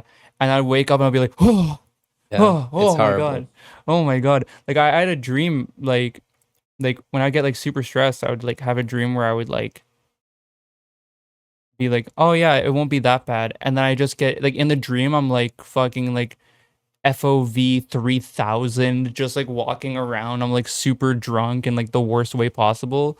And I'm like, no, I drank. No. Yeah, feels um, horrible. yeah, addiction dreams go crazy. I also still do have like addiction dreams with like pornography, Uh-huh. you know? Because like that's a drug in and of itself. Yeah, it And is. And like, man, that's a really accessible drug, and it's a yes. drug, and it's on your device there. You can Yeah. do it by yourself, hidden. God damn, it's really Dude, it's the hideous. silent drug of Yeah. like the modern era. Before you need to like look inside of a tree stump. And then if the magazines were there, they were there. Mm-hmm. Yep. You know? Yep. Now it's just like you just type in one URL. Mm-hmm. Or just type in one word. And then Yep. you get everything. It's fucked up. Yep. And people don't know how damaging it is for like your brain. Like I unfortunately, due to like friends, got introduced to it at like a very young age. Mm-hmm. And I feel like it took away a lot of time and experiences from my life. Yeah. And it wasn't until like recently that I got like better at it. At Mhm. like, because like honestly, when I stream every single day and just code, bro, I don't have the urge to do anything. I'm fucking tired. And then after that, I just want to do other things. Like I'm gonna go around the house. I'm gonna like do chores, or I'm gonna take a nap because like I'm probably really tired, or like I'll play guitar, and my life is just so much better. Mm-hmm. You When know? you're busy. Yeah, but Yeah. that's the problem with addiction, right? We think it's just beer, it's just drugs. No. Yeah. Addictive personalities find something, and it can be anything. You just switch alcohol for something else, right? Yeah, That's like the way it Twitter. is. Yep. So Like I used to be, dude, I used to be so I don't know what I was thinking when I was like 13 years old. I was like, you know what? I see a lot of people are on Twitter. I'm going to get addicted to Twitter. And then I was addicted to Twitter from when I was 13 until I was 20. mhm. Like, what the fuck? Why did I do that? Uh-huh. Like, I was always on Twitter, man. Always. In high school, my school did not care. Like, they cared, but they didn't care that much. So you could still access Twitter and shit on the school Wi-Fi. Dude, my screen time when I was in high school was probably in like 10s to 12s, Uh-huh. you know, per Uh-huh. day. Uh-huh. And I was just always on Twitter. I was chronically online, and I still am chronically online, just on a different side. And like I'm on like a more healthy, productive side of being chronically At least, online. yeah. At least you pull up the videos and you stream and all that. So Yeah, we dude. feel that we're doing something, right? Yeah, well, at least I feel like I'm doing something, like studying web development 4 hours a day, like getting into like a deep work mindset and whatnot. The streaming that you do, is it related to linguistics, or is it related to web No. development? So I do a study with me streaming, which is I do something called pomodoros, Mhm. which are sections of time where you study and sections of time where you are not studying and like you're taking a break. So what I'll do for like accountability is that I will study for an hour and then have a 10-minute break, talk to my chat, and then study for another hour and then 10 minutes talk with my chat. I see. Okay. All these other streams I was doing or a lot of these other streams I would do 50-10 just because it was better for like timekeeping in my head, because I would do 50 minutes of studying and then 10 minutes of break, and then that would just add up to a solid hour. So if I wanted to do a 5-hour stream, I would just do 5 pomodoros. Yeah, I do this for accountability. Like it's just meant to be thrown on in like someone else's background. Like if people feel like they want to have something open on the other screen, like I have rain sounds. Oh, And what are you studying? Like web development? Like what? Yeah. What tools are you using? I'm going through fullstackopen, if you know what that is. No. It's from the University of Helsinki. No, show us on your And, screen if you want to show it. All right. Let me know and I'll switch to your screen. Yeah. Okay, get in. Okay. So this is from the University of Helsinki. For some reason they don't remember in cache what language you use. So every single time I log on here, every time I go on this website, I have to change it to English. Uh-huh. Also, you may hate me for this. I am a avid light mode user Oh, why, on all man? websites. I was I a like light mode user before I became a based person. I was a light mode user as well, and everyone was like, "But why are you using light mode?" And I was like, "Cause it's the thing, you know." But now I'm just in dark mode. I don't know why. I have like a neurological problem. I think it's also due to like having astigmatism. Hmm? When I look at white text on a black background for a long enough time, it starts to get fuzzy in my head and it gets harder to read. It doesn't do it with programming, but if it's like a web page, because every web page does dark mode differently, and different web pages anti-alias fonts differently, and browsers do it all differently, so it's never consistent. But if I'm reading white on a darker or on what like black text on a white background, I can just read it easier, and it's just easier for me to get the information that I need from just this instead of having to like argue with like 18 websites on all their different dark mode color schemes. Like at least light mode color schemes are all fairly consistent, you know? Dark mode color schemes are so inconsistent across everything that like I can't trust it. I can't trust it. Oh, okay. So what is this about then? Is it like a complete course? Yes. So this goes up to using relational databases. Oh, Right now, I am like in the course, you need to like make like you're developing like separate like applications and and can you whatnot. use Neovim, or you have to use Of the course, you tool can use Neovim. that they specify? No, fuck no. Of course I use Neovim. But you have And to if figure it out on yourself or on your own, right? How to set it up and all that stuff. Like, what's um the editor they recommend? I think they recommend VS Code, but also this course is meant for people who have some sort of background in programming, I feel like. And like the support you get, like I feel like this community is very different compared to something like the Odin project, which is another full stack online web development curriculum. They strongly recommend their own like their own ID. tools. Their own like they recommend using Visual Studio Code and using Ubuntu. And if you don't use exactly what they recommend, then you cannot get any technical support. You need to figure it out yourself. You know, which for me is fine because I went through some of like the Odin project just fully on my own because I know how to set up a text editor. I know how to set up an LSP. Like I know how to like create projects and like use Linux directories. Like I've done it for years. But some people don't have that experience. But I do. So skill issue. Okay, so what is it about then? This course that do you use JavaScript? What is it, or what Yes. frameworks or? So it looks like it builds up to using React Native and TypeScript. And it's just for making full stack web applications. Like it's called fullstackopen for a reason. So you're Interesting. using React, you're like by the end of it, because like right now, like for databasing, you use MongoDB. You use native just JavaScript, Express, Axios for communicating between the front end and the back end. And then like for which one was it? I think it was no, not this. This and this. This was like configuring like an HTTP server.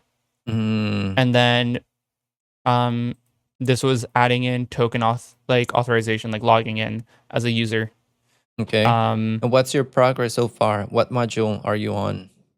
I am on part 5B, like this area. Okay, because like I don't think they've touched this part of the course in a really long time, this ESLint section, because it is completely inconsistent and outdated from like their other portion where they talk about it.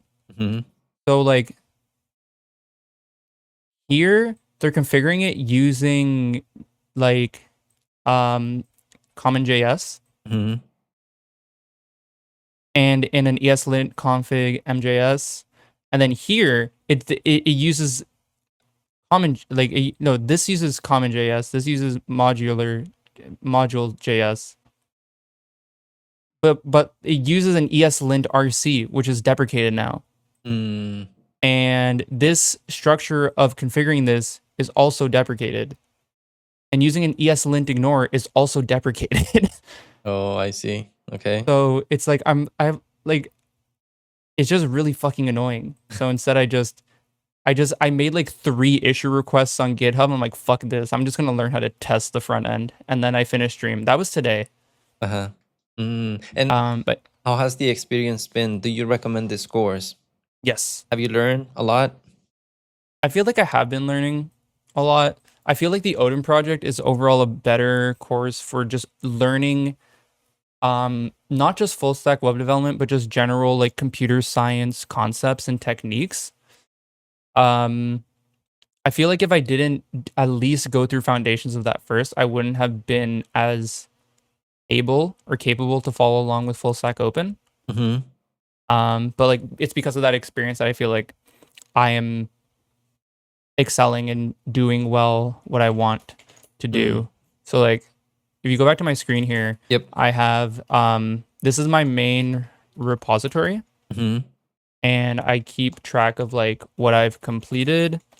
And inside of here, I have a bunch of directories for like the individual parts, and then that's what I end up submitting.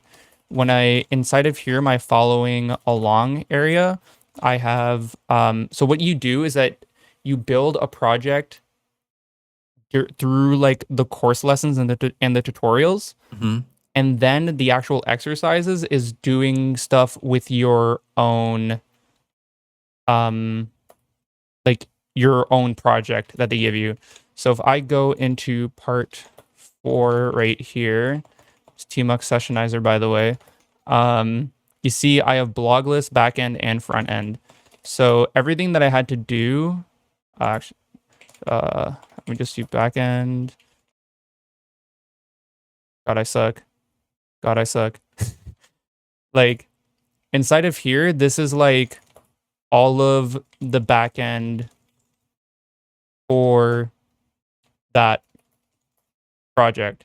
And then if I go back and then I go to the front end, Zoxide, by the way. Yeah, we can talk about your workflow now that we're here. If I see something that I feel curious about, I'll ask you. Okay. But yeah, everything else all in there. And it's like you take the shit that you take from like what you learn in the course, and then you have to fuck, I hit my knee. No. Oh, that hurt. Yeah. No. Is it burning? Sometimes you hit your elbow and it starts to burn. No, and it was my knee. Oh. Oh my god, I didn't like that. But yeah, you just take the stuff that you learn and then you put it into the project that they tell you to write. And yeah, I feel like it's pretty cool. I've never I've never written an HTTP server before. I never really understood how the backend communicates with the front end for the longest time. And just going through this, it just made me understand the web more and how the web works. And dude, it's just duct tape. It's just post requests. It's just it's just put requests. It just gets. It's all what it is. It's just a lot of duct tape and like super glue, and that's just all what the web is. It's so crazy. Yeah, and what are your thoughts on doing or using AI for all of this stuff? What are your thoughts on AI in general? Not for this. It doesn't make sense because you're learning, and of course you have to learn. And this program is designed for that. So if you use AI on this, it's extremely dumb and it doesn't make sense at all. Or doubts, maybe to explain stuff that you don't understand, could be useful. But do you use AI? I had to use AI recently for one project. This is the only time I've used AI for a programming project. And let me actually just open up. Actually, no, hide away my screen for a second because I just need to pull up ChatGPT. Yeah. Because it has like my full legal name here. Okay. Let me just remove this. And then what I'm going to do actually. Hello? Yep, I'm here. Oh, no, I I'm can trying hear to. you. There we go. Yeah, I'm just hiding my username. My name. Okay. Okay, now you can share my screen. Okay. So I got this error message on confirm, Mhm. like conform.nvim. Yeah, the formatter. Yeah, with prettier. Mhm. And it was giving me all the bash escape codes instead of telling me what the fuck they were. Mhm. So it's like, oh, unexpected comma here. And it's like, okay, bro, where is this? What does this mean? And this is what it raw put out. Like Mm. I don't know. I don't know what this is. Mhm. So I just asked it to just convert the escape codes and that's it. That's all I've asked it to do. And that is the only time I've ever used AI in a programming project. Yeah, but it was not related to the project itself. You just needed help with an error, so it's a valid use case, right? Yeah. But yeah. Like if it was like for errors in general, I never use AI. If it's something like it's converting weird like symbols that are not being shown on my screen or something, it's like, sure, I could be a nerd and take this input and learn how to write my own escape code to character like converter and processor, but I don't want to do that. Yeah, that's not the There's goal. certain things where it's like, sure, that can be a cool learning experience. I don't want to do that right now. But this was more of a Neovim thing than Yeah, related to the project, right? So it was not. Yeah, it's a Neovim thing. yeah. So yeah, that's I'm good. not really for AI. Like I think AI is cool. I think it has a lot of good uses. I think personally, I value my own cognitive abilities a lot. So I tend to avoid touching AI or using AI features Mm-hmm. in everything Mm-hmm. because I really like thinking. It's why I got sober. Yeah. It's why I'm straight edge. I don't do anything Mm. at all. Yeah, and it's a constant battle with the AI, man. Kitty just released, well, COVID from the Kitty terminal released sessions, right? He Yeah, I emailed saw that. me, I don't know, yesterday or day before. And today I decided to give him a try. And I wasted more time explaining it to ChatGPT than figuring out myself. God damn it. I had to explain it well so that it didn't get it, didn't understand it. So Yeah, there's only so much it knows, and when it's something that's so cutting yeah, edge, so new. It's a like, God damn. brand new software package, like it's not gonna know shit. Like Yeah. people people need to understand that all what AI is just really, really complex linear algebra. That's all it is. It doesn't know anything. Yeah. It's just prompting. Yeah. Yeah. So do you use it as a tool sometimes or not at all? No, No? that's the only time I've ever used it Mm, okay. for actually getting something done. Okay. Aside from that, I think I used it once when I was with my ex, and she had an essay due, but she didn't know what to title it. So I was just feeding, like we were just using ChatGPT, and I'm a shitter. I like fucking around. So I just kept on feeding it just like really shit prompts of like what to name it. Just like, all right, name the title based off of this, but in like Dr. Seuss's prose. You know? Yeah. It's the Yeah. only time I've only used it to make it write in different writing styles just for fun. Mm, okay. Now, let's move on to something else because we've been here for how long? An hour and a half. We're getting close to 2 hours. Now, um, what do we talk about now? We talked about Neovim, your workflow. You wanna take us I over mean, your we workflow? didn't we didn't really go over my workflow. Let's go over it. Yeah, let's go over it. You All ready? So right. that I can switch to your screen? Yes, sir. Yes, sir. Okay. All right. So I use Fedora 42. Okay. Every time I install a distribution, I always install it by the xfce spins. because I always use the base XFCE programs. Like that's just what I prefer. What is xfce? You're talking to a Mac user, man. Is that Okay, like a desktop? it's a desktop environment. Mm. I like the XFCE because like okay, when I first installed Linux Mint onto that old ThinkPad, I installed it with XFCE because it's kind of Windows-esque. Mm. Like basically, let me just do this. This is the setup that I ran. So you can run an XFCE with Chicago 95, Mm. and it just makes it look like old Windows. And this is all I did. Mhm. I didn't like. You can also install like a bash theme, so it can make it look like the Windows terminal. So it uses like the backslashes instead of the forward slashes. I never use that because I thought I looked fucking dumb. Uh-huh. So I just use Oh My ZSH, which I don't like it, but you know, it was when I was starting. Uh-huh. Yeah, this is on a And why Fedora? Why didn't you go with Arch? I actually just made a video on this.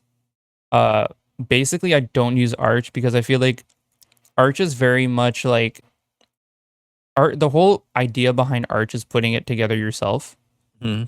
And there got a point where I felt like sometimes, you know, I just need to plug in a USB or something. Yeah, you need to do something. And then I need to mount it.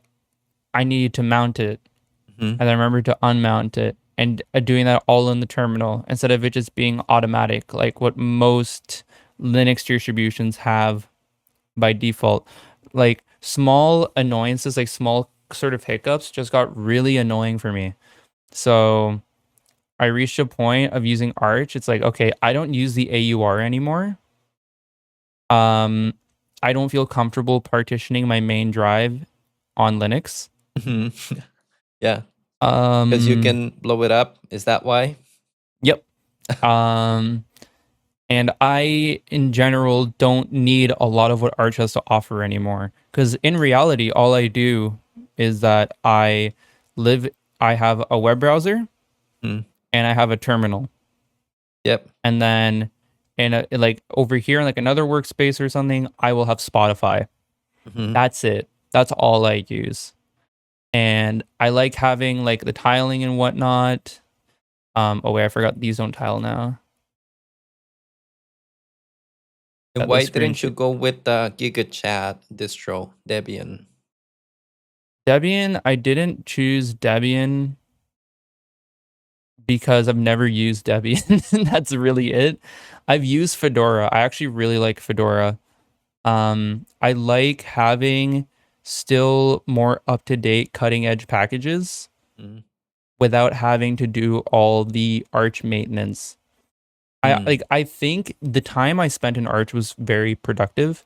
I learned a lot about like managing my system and debugging things and learning how all the pieces interact with each other inside of like a Linux desktop Mhm. environment or just like the Linux experience in general. Mhm. I just don't need it now. And so I just choose to use Fedora because I feel like it's like Arch with all the shit that I like about Arch with none of the downsides that I had with Arch. Mm. I do think because like you're probably gonna ask this because I do have people that have like mentioned this before, using a different spin of Arch, Mhm. like using Endeavor Oh, Omarchi. or What are your thoughts on Omarchi? I call it. I'm not saying it right. I know. Whatever. Omarchi. I don't know what it. I don't know how the fuck it's pronounced either, dude. Yeah. What are your thoughts? Have you watched the videos by DHH? No, Are you a DHH fan or hater? I'm a DHH fan because I really like Ruby on Rails. But I also can acknowledge that DHH is a character, you know? You can have it both ways. You can like DHH but also recognize how opinionated he is and how stubborn he is. He is super stubborn and super opinionated. If you watched Primogen and TJ's interview with DHH, he didn't shut up for like an hour straight. He was just him talking. It was impressive. And like after that, I was like, dude, that's my goat right there. That's my goat. That's my G. Huh? But yeah, I think Omarchi, whatever, however it's pronounced. I feel like it's kind of different compared to like what I was talking about, which is like I always think about Antergos, but Antergos is gone now. Antergos used to be a Arch distribution. Manjaro, Catchy, Endeavor. There's another big one I'm missing. I don't remember. I think they're all a waste of time. Personally. Why? I think Arch was designed, and this is probably like a super pompous, elitist way of thinking. I think Arch was made with a purpose in mind, and it fulfills that purpose well.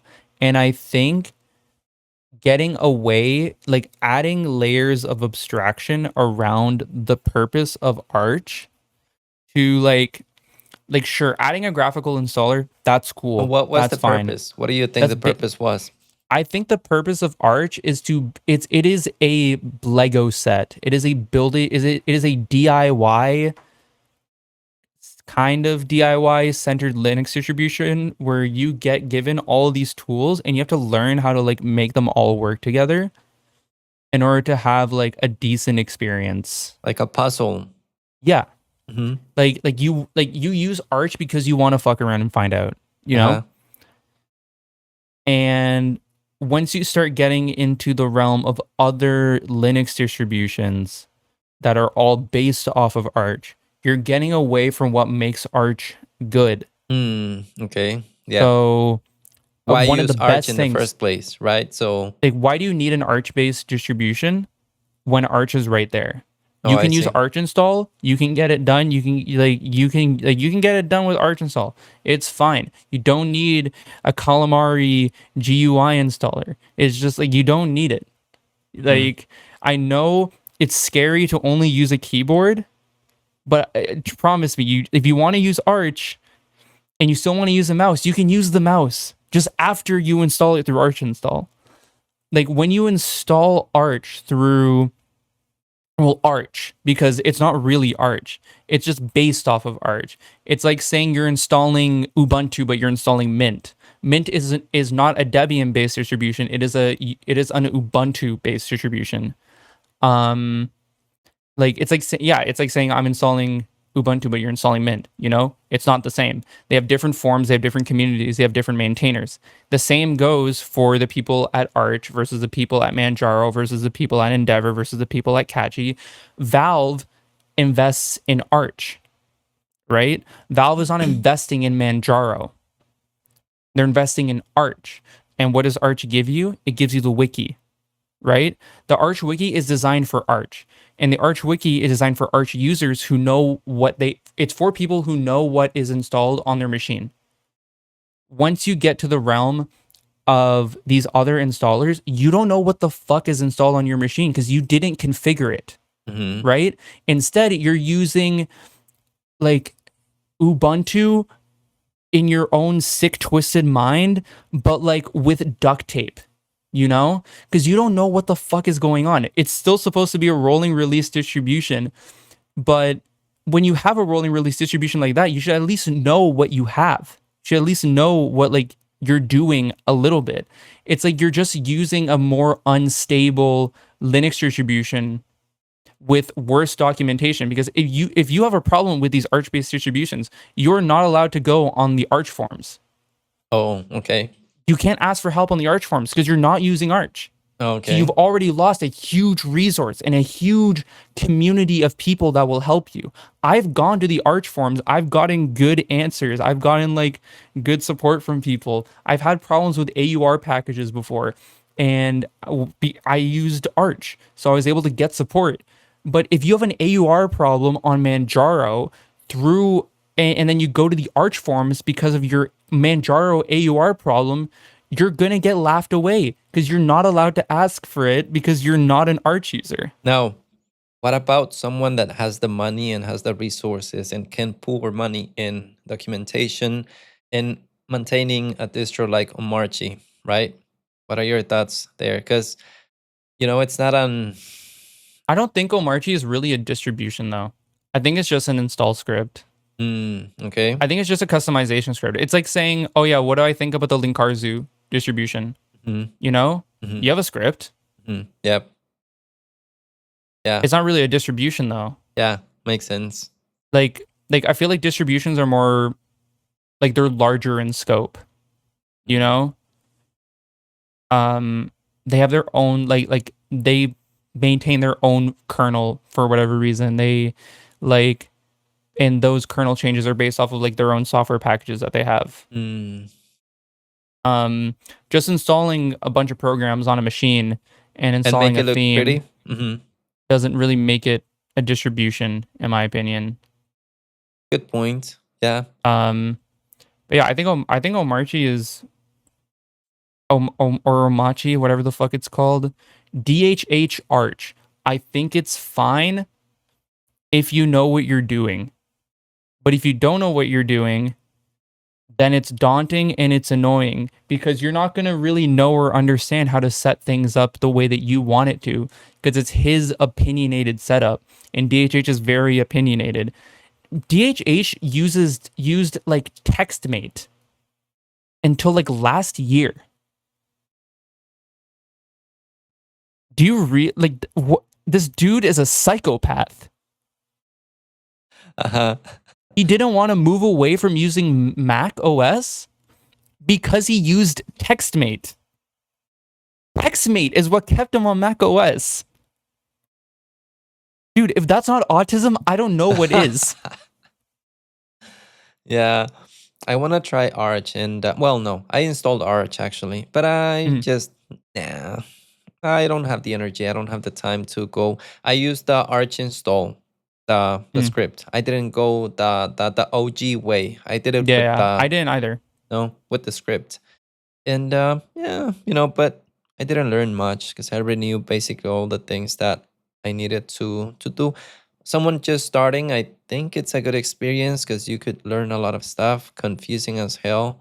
But now there's a lot of resources, a lot of videos that, people that has done it for a long time that can guide you. So, I don't know. I don't know how to feel about Arch. I think Arch is cool. It's just not for everyone. And then I feel like some people are really stubborn, so they probably won't switch away from Arch, even though it's not in their best interest to be using it, or it's not worth their time. And I feel like people are really stubborn and want to feel like they're a part of something instead of like, accepting and moving on to something that might be easier, or might be more like that might be a better tool for the job instead of just blindly being like, oh, but Arch is the best Linux distribution. Yeah. Like some people, they use Arch. That's cool. Like Lichess is a great example. Lichess's server, I think, used to be run off of Arch Linux, but now it's switched over to like Ubuntu. But it still ran fine off of Arch. You can still do it with Arch, but there was just a better tool for the job. Okay, let's continue. We took a turn there. Right. So what is it? He's awesome. Okay, that's the window manager. Is that correct? Yes, it is configured in Lua. So if I have an alias just to go, oh, fuck off.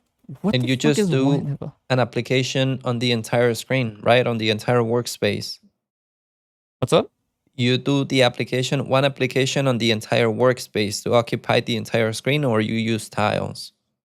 Well, these are all like this is tiled. So like if I want to bring over my what's on workspace 2, you see I can just bring it over. Okay. And if I just want to keep everything on here, then I can. I just don't use it as much. I use it if like, like say like there's this, right? And I want to, like, I still want to like practice typing and using like Vim motion. So I'll just write this out. But I don't want to like keep on having to go like back and forth, back and forth, back and forth.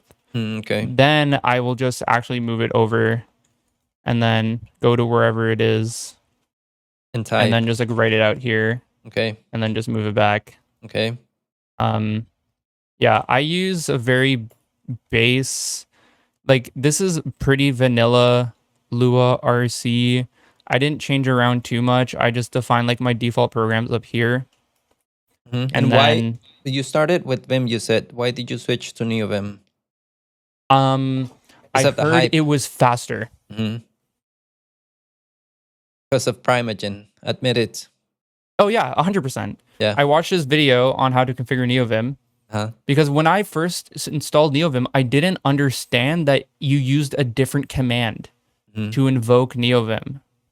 I would like make changes to a Neovim instance and then just type Vim in the terminal because that's what everyone else did.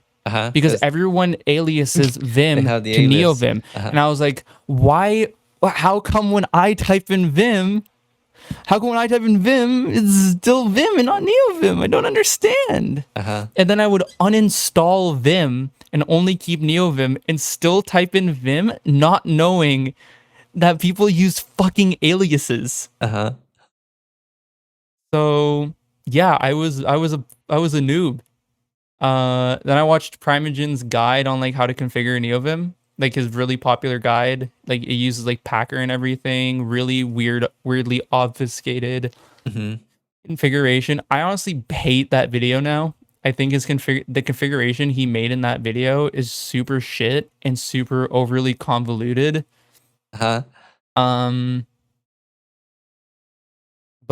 you know, it helped me understand more of like configuring Vim, and then eventually I wrote my own Vim configuration. That's what I was gonna ask. So you have your own config based off of Kickstart or what? No. No. When I started configuring Vim, I don't think Kickstart was out yet. Cause like, bless you, salud, dinero y amor. Gracias. Walter Mercado.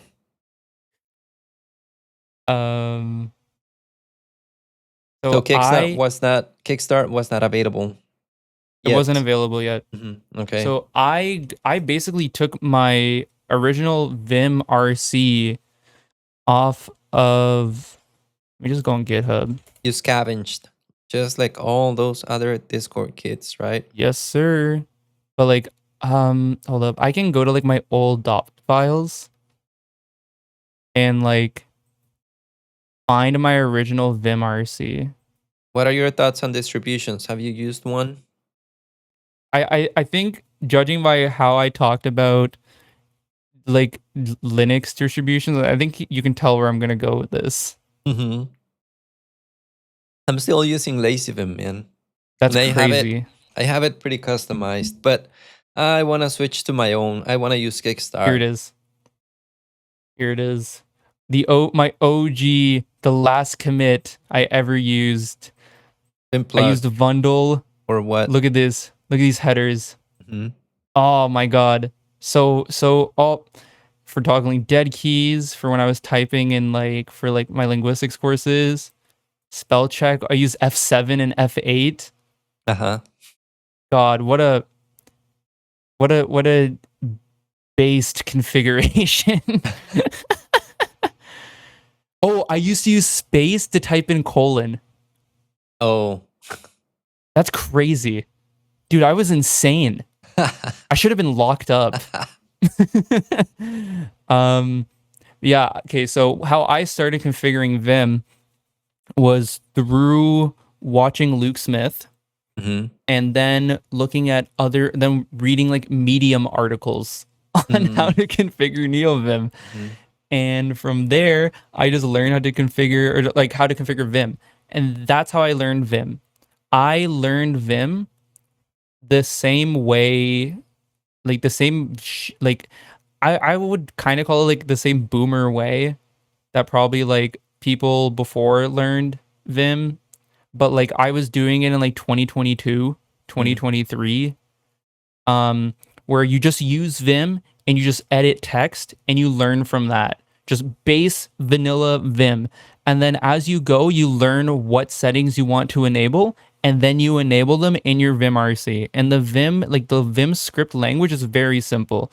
So then you just learn how to do it from there. And then eventually I was like, okay, Neovim is this cool, hot new thing on the block. And then I learned how to configure Neovim.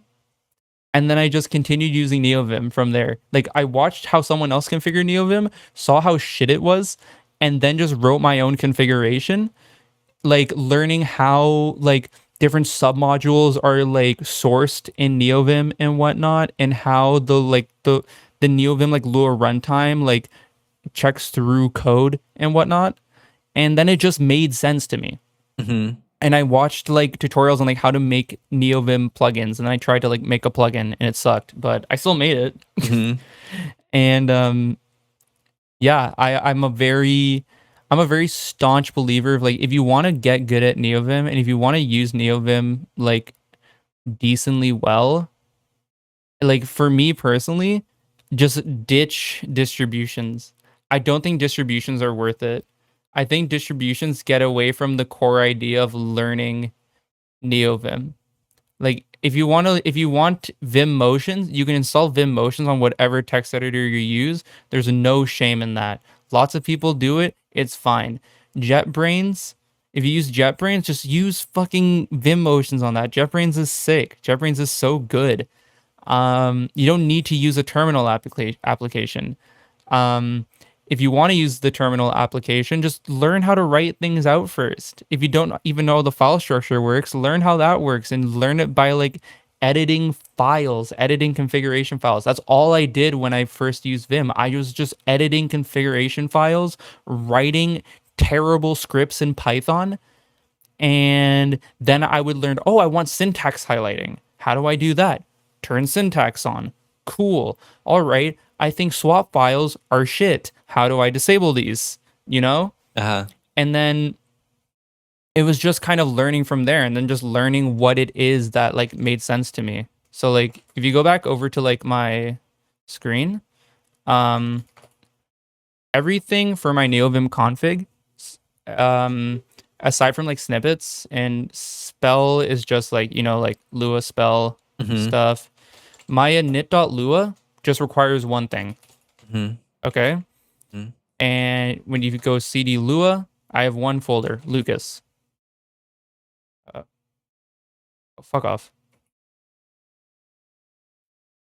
I'm having a skill. Please, I can't type my name. What about autocomplete, man? You know what? I'm too stubborn. Oh, you don't I can use do it. I can do it. No, dude, I type fast enough. I also have aliases. Hold on, this is actually going to be hella embarrassing. So let me just go here. CD ZSH, ZSHRC. The god aliases. Oh, okay. These are aliases. Dyslexic variations. Okay. Yes, sir. Look at all these awesome Vim abbreviations. Okay. Show us about your workflow a little bit more, because then I want to go over the words that we talked about, and I also want to go over your recent changes from your keyboard, because you ditched the split keyboard. I want to talk about those three Actually, things. don't use the split anymore. Yeah, I want to talk about those three, and then we're gonna wrap it up because we've been here for 2 hours. So everything, like, do you know how like Lua plugins work? Any of them? I have an idea. I think everything is sourced through an init.lua file. Whatever folder you have, it like, okay, so you see in here, I require lazy and config. Like, I'm just requiring config, no extension, right? You go inside config, it also has an init.lua, and this sources the other files that are inside of here. And this is so then, if I'm in init.lua, I don't have to type in config.autocmd, config.remap, config.ops, because I don't like how this looks, just like stacking on more things. I think it just looks really ugly. So in order to do that, you have a folder and you have an init file inside of that folder. Neovim will look for the init file inside of the folder, so you can just call the folder itself without having to call all the different submodules inside of it. Which makes my init file very small. And then just the lazy config, and then plugins, I use individual folders for them, or individual files for them, because I used I used to just have like a big plugins folder. I mean, a big plugins a file, single right? file. And then I would try to like organize it in a way where like different plugins were like they're in their own categories and whatnot. And after a lot of just doing that and just never having it the way that I wanted, I was just like, fuck it. Everything is in its own folder. Everything is in its own file. I don't care anymore. I'm not going to make a development.lua and like a spelling.lua and like a UI.lua to like just categorize everything. Like, I'm not going to do that. I also have diagnosed OCD, if you can't tell. So I do take Zoloft, and when I was not on Zoloft, dude, the categorization went crazy. I was so anal about where every single plugin was, and if it wasn't, I felt like there was insects in my skin crawling, and it felt terrible. But yeah, everything is just called inside of here, and it's kind of for the purpose of like, if I just have one init file here, right? And it's just Lucas, and this is the only thing you need to call my config. This means that anyone can just install my config, put the Lucas folder inside of their Lua file, comment out where they init their own config, and then this is it. These are all the changes you need, and you can just use my config. And you can test it and try it and see it if you like it. If you don't like it, sure. Then you don't like it, but you learn, you know? And Neovim is a very integral part of my like whole like process. Same with like tmux. Okay. Because You like use tmux, I noticed. I You use switch sessions. Sessionizer. Okay. I use ZSH. My ZSH is pretty minimal too. I use Antidote. I don't like Antidote. I used to actually just source all my plugins through a bash script, but I was like, let me try Antidote. And I've just been too lazy to switch off of it. That's literally the only reason why I'm still using Antidote. But yeah, like I used to use Fish. I used to use Bash. Okay. Never really gone to New Shell, but I think ZSH is just like ZSH I think has like the best Vim integration. You used what's the name of the CLI tool? Vim. I don't remember. To use Vim motions right in the terminal. I use it. It's like ZSH Vim motions or something. Let me see here. I'm going to my ZSH plugins.txt. Yeah, ZSH VI mode. Yeah, that one. I use that one. It's awesome. Yeah. I used to use Fish. And then I got tired of using Fish because I want to be able to still write scripts properly and integrate them into my like proper file. Also, I think Fish's configuration scheme is it's just stupid. It doesn't make any sense. It's just stupid. Why? Like Vim, sorry, for ZSH, I just have a ZSH RC.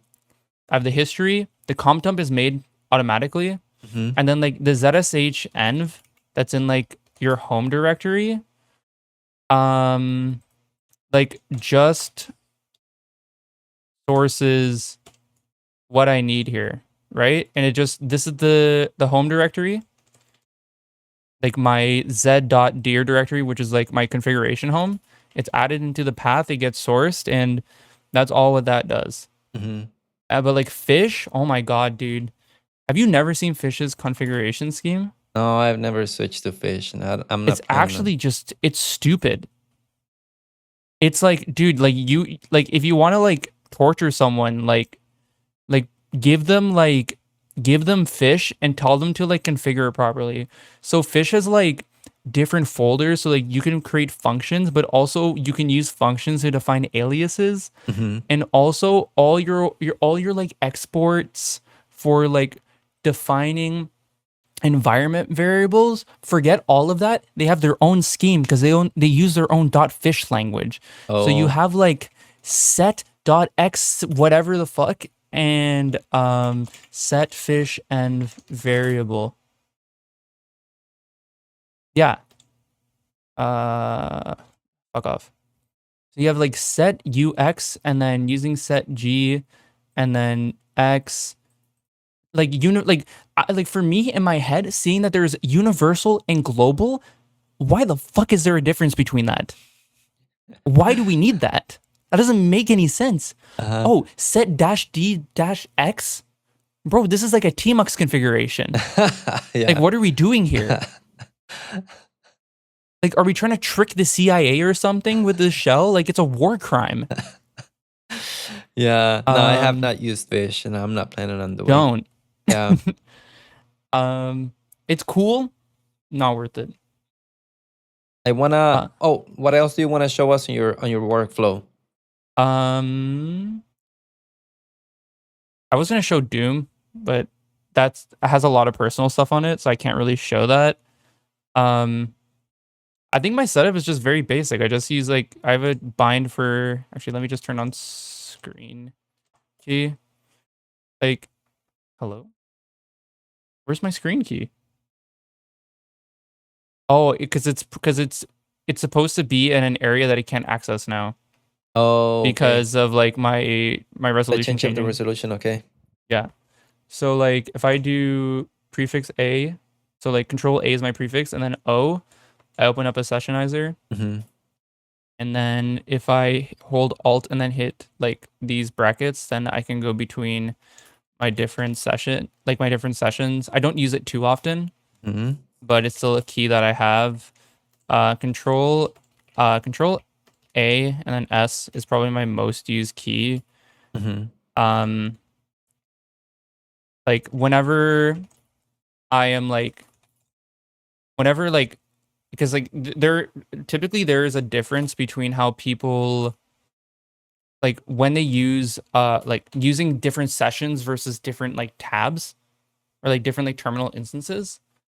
Where like you see these are two different sessions, full stack and part4.zsh. If I'm trying to get something from one thing into another thing, I will open up a different instance of Ghosty and then connect to a different tmux session and then use these as splits. But if I am going to split something in like say I want to open up vite config and then I just want to do like package.json, like I almost never do this. I almost never use like the actual like splitting. Instead, most of the time, so I have a prefix H for horizontal and prefix V for vertical for these splits. And I use these for like if I'm doing like quick testing. So say if I'm going to run like npm run test or just npm test, I will just keep that over there. Most of the time, if I'm running a server for the backend and for the front end, I will just create something and I'll just call it serve. This is actually something in my tmux config. So if I go here and then tmux.conf and I go, where is it? Oh, it's this. This bind right here will prompt you what to rename your thing to. Your session to when you make it, and I just find that to be useful. Yeah, if I go here and I'm in server, normally what I'll do is that I'll just create a different split and then just go like seeding to the front end in one, seeding to the back end to the other one, and then I just have both of my servers running just in their own session. Let's go with the language stuff. Let's go with the words. Go for the words. Yeah. Like, do you have like a list or do you have... Honestly, I'll just pull up a list. Oh, really? Yeah. Okay. Do you have some words you want me to understand? Do you want to understand for me? There's a few that I don't understand. What is goated? What does goated mean? Okay. Like, okay, this is one I'm very well versed in, okay? This is a 23-year-old explained to a 38-year-old over the internet. What does goated mean? So, do you know what the abbreviation GOAT stands for? Nope. It stands for greatest of all time. Oh, okay. Okay, I've heard that. So, it kind of turned into an abbreviation. No, not an abbreviation, an adjective. Where, like, adjectives can, like, nouns can become adjectives, you know? So, when you say something is goated, you're saying it's like really good, of like high value. Like that's my goat. That's my, like, for me, that's the greatest of all time. When you say something is goated, you're attributing the goat feature onto the item. So Okay. like, say I have a capo right here for my guitar. This capo is goated. Okay. So it's like, I don't know. It's not. It probably isn't. It's used very loosely. Lots of people use goated in different contexts, and some people use it sarcastically and ironically. But it's supposed to be like, this is of high value. This is very valuable. This is very good. No, okay. Okay. Makes Yeah. sense. The other one that I don't know about and I've heard a lot is low key. What is that? That's surprising. Okay. Low key. God, you're right. This is a stupid word. Okay. I don't know where this came from actually. So low key is, have you ever heard of some like word, like something is very low key? Like the register, the pitch is low, like a voice that is No, low? no. Okay. So low key entails something isn't. Ah, dude. Okay. So say I use Neovim, by the way, right? Mm-hmm. But I don't tell people I use Neovim every breath that I take, like most Neovim users, like me. I use Neovim, by the way. You would be a low-key Neovim user because you are just using Neovim without letting people know. It's sort of like allowing the God, I had the word for it. It's like, instead of explicitly making, like, describing something as what it is, you let room for interpretation while you continue doing what you're doing. Like, for example, okay, you can have like, say there's a guy on a football team, right? But like an American football team, or because like this wouldn't matter as much in South America because everyone in Latin America is a weeb. We all watch Dragon Ball, Yeah. like we all watch Naruto. Like it's chill there. Was not chill in North America for a very long time. So say you're like a football player, American football player. You're on the high school team. You do like the hut, whoa, whoa. You know, I don't know how it works. I've never played the sport. And there's a guy on the team, like it's the quarterback. That's a position. I don't know what it means, but he is like he is traditionally like a Chad, you know? Like he's masculine. He like picks up girls. He like drives around late. He like parties with his friends. But he enjoys the cheeky demon slayer, you know? He likes to catch up on what's up to date on the season on Crunchyroll. So, because he doesn't make that explicitly part of his identity, it is low key. So if he's ashamed of something that he Not does, ashamed. no. It doesn't have to be shame. Okay. It can Like just Neovim. I could use Neovim and just not tell anyone about it and just use it, right? Without yeah. being Or you vocal about it. like you can still like, you know, post your dot files online. But it's not like a part of your identity. You're just like low key Oh, a okay. Neovim user, you Makes know? sense. But if you Okay. talk about it all the time, you're high key a Neovim user. Okay. It's like two ends of the extreme. There's So no middle ground. That's high key. Okay. I thought there was only low key. So there's high key as well. There is high key. There is a contrast.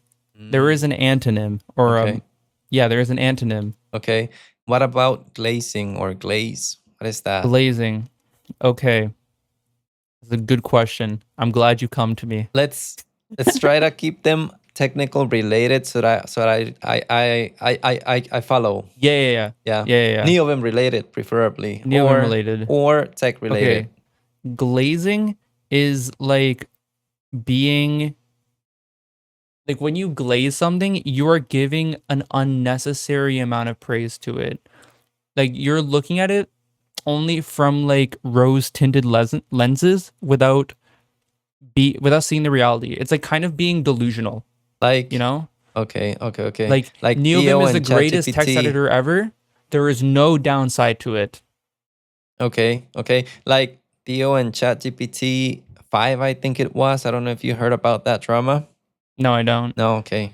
Not I a good think example. Theo generally it puts out stinker takes. God. Why are I you so think rude with Theo, man? I think Theo I've just watched Theo give so many bad takes on things, and it's really only 2 videos. My entire idea of Theo is based off of like 2 or 3 videos. It's the one where he switched off of Arch, then went back to Arch, went off of Neovim, then I think he went back to Neovim, and then he did his thing with where he talked about pirate software. And I feel like everyone in that circle that knew pirate software in the tech sphere, like Prime and Theo, Uh-huh.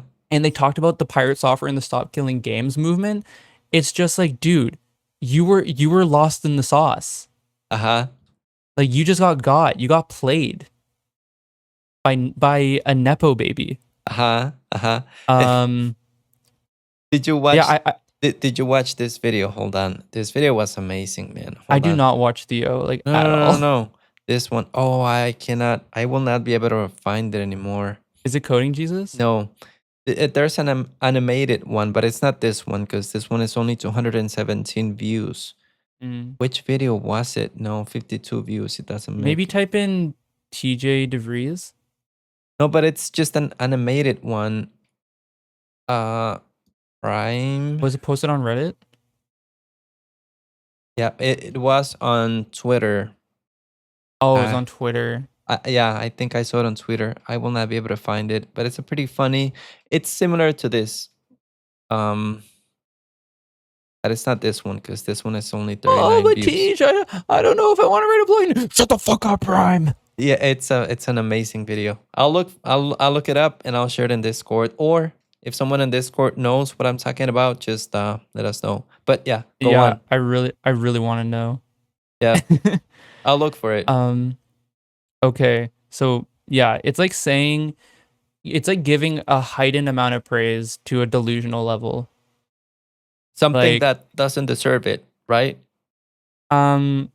Yes. Or you're But just it can still be used in like an ironic way. Like I feel like a lot of these terms are used commonly in ironic scenarios. Like, oh, Primogen is a 10x dev. He is a gigachad programmer. so you're glazing there. Yes, Okay. because Primogen's not the best programmer, you know? And I know that. He's still a great programmer. He's still done so much for the programming sphere as a whole, you know? Okay. And for okay. Neovim as a whole. But it's like saying Primogen is like the greatest Neovim user ever. So it's similar to salad tossing. Have you heard that? Salad tossing. I don't think you know the other like way that's used, right? Is it the same? Are they synonyms? Sex. No. Salad tossing is sex. No, but not in that specific way. Figuratively speaking, you know, I need to not search this up. What the fuck are you talking about? Is this like a poor translation of like Spanish to English? No, I had Why a is licking a coworker. butthole called tossing salad? Well, you see, I had a coworker. He's from the US and we just used to joke around with that when he was praising the boss, you know, like he was like, oh, talking good about the boss and all that stuff. So I guess that's glazing in a way as well. Okay, do you know the term buttering up? Oh, Does that also sound sexual to you?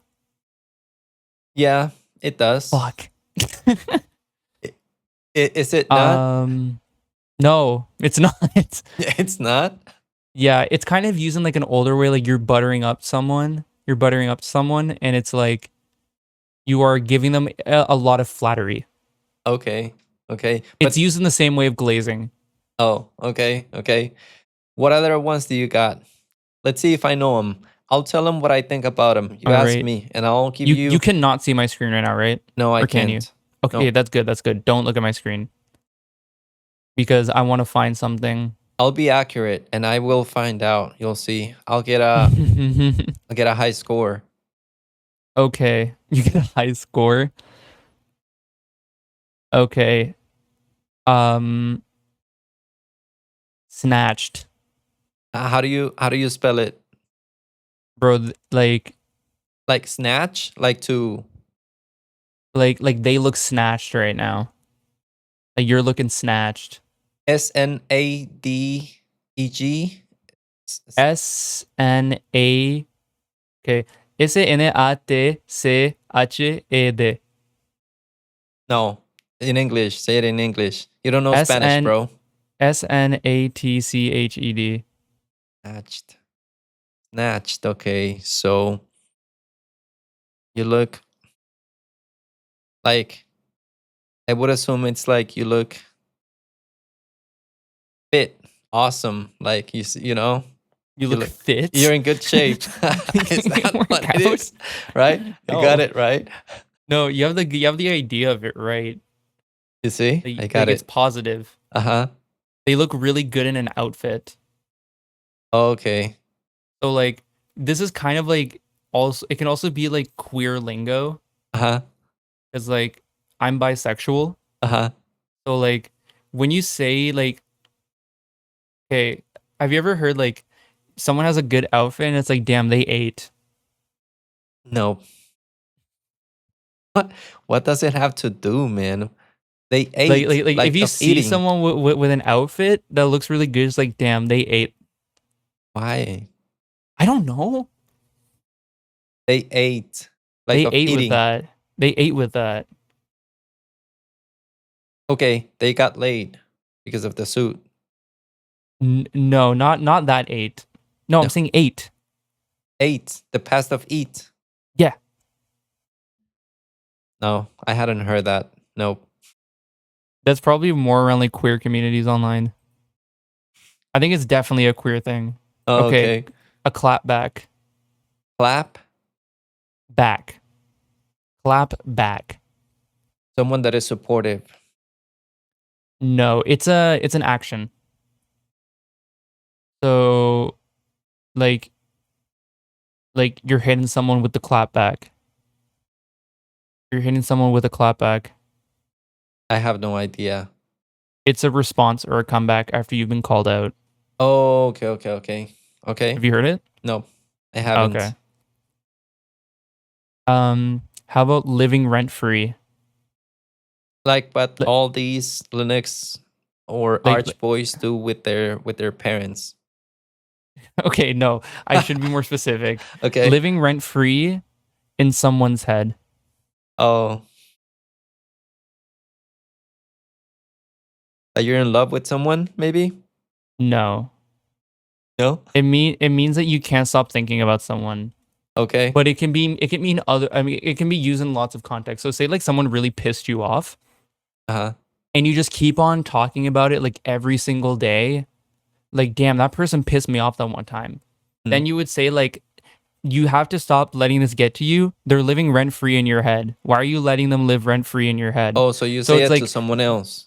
You say it to someone. So it's like, okay. or to yourself, like I'm letting them live rent free in my head. Okay. Like they're living rent free in my head. It's like the idea, the conceptual, like the concept of someone in like someone just like existing in your mind. Like the idea of them is like in your head, but it's taking up space, you know, and it could be used somewhere else. So it's like they're living rent free. Okay. Makes sense. Ooh, what about drip? DRIP? Like the water. Sounds sexual. So I have no idea, man. I just no. It definitely is, right? It's not. It's the farthest thing from being sexual, actually. No. What is it? It's like it's another way of saying like you know like swag? Yeah.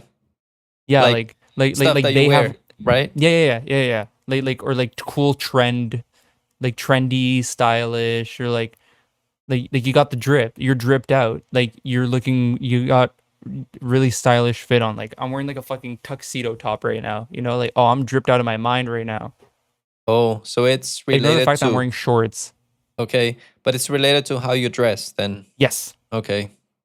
It's like cosmetic. Like, dude, like they're dripped out of their mind right now. Okay. Now, I need to learn the technical related ones. Are there any of those that apply to the technical community? Because these kids come saying shit in my Discord that I don't understand. Maybe like, you know what finesse is? Finesse. To be delicate. No, not even close. No? It means to trick or manipulate someone to get what you want. Oh, okay. So like, have you ever heard like, oh, they finesse the system? Oh, okay.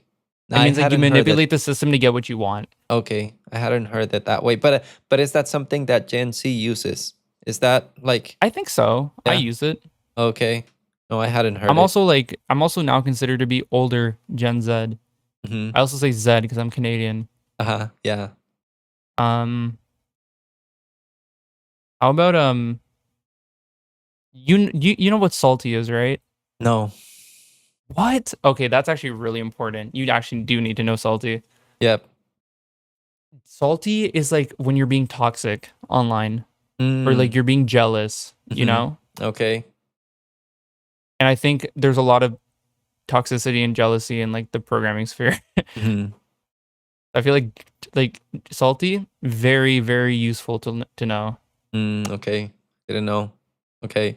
I just want to hear your thoughts about the keyboard. Why did you decide to go back to a regular keyboard? Because I was watching Okay. one of your videos and you mentioned that. So, are split keyboards a mistake?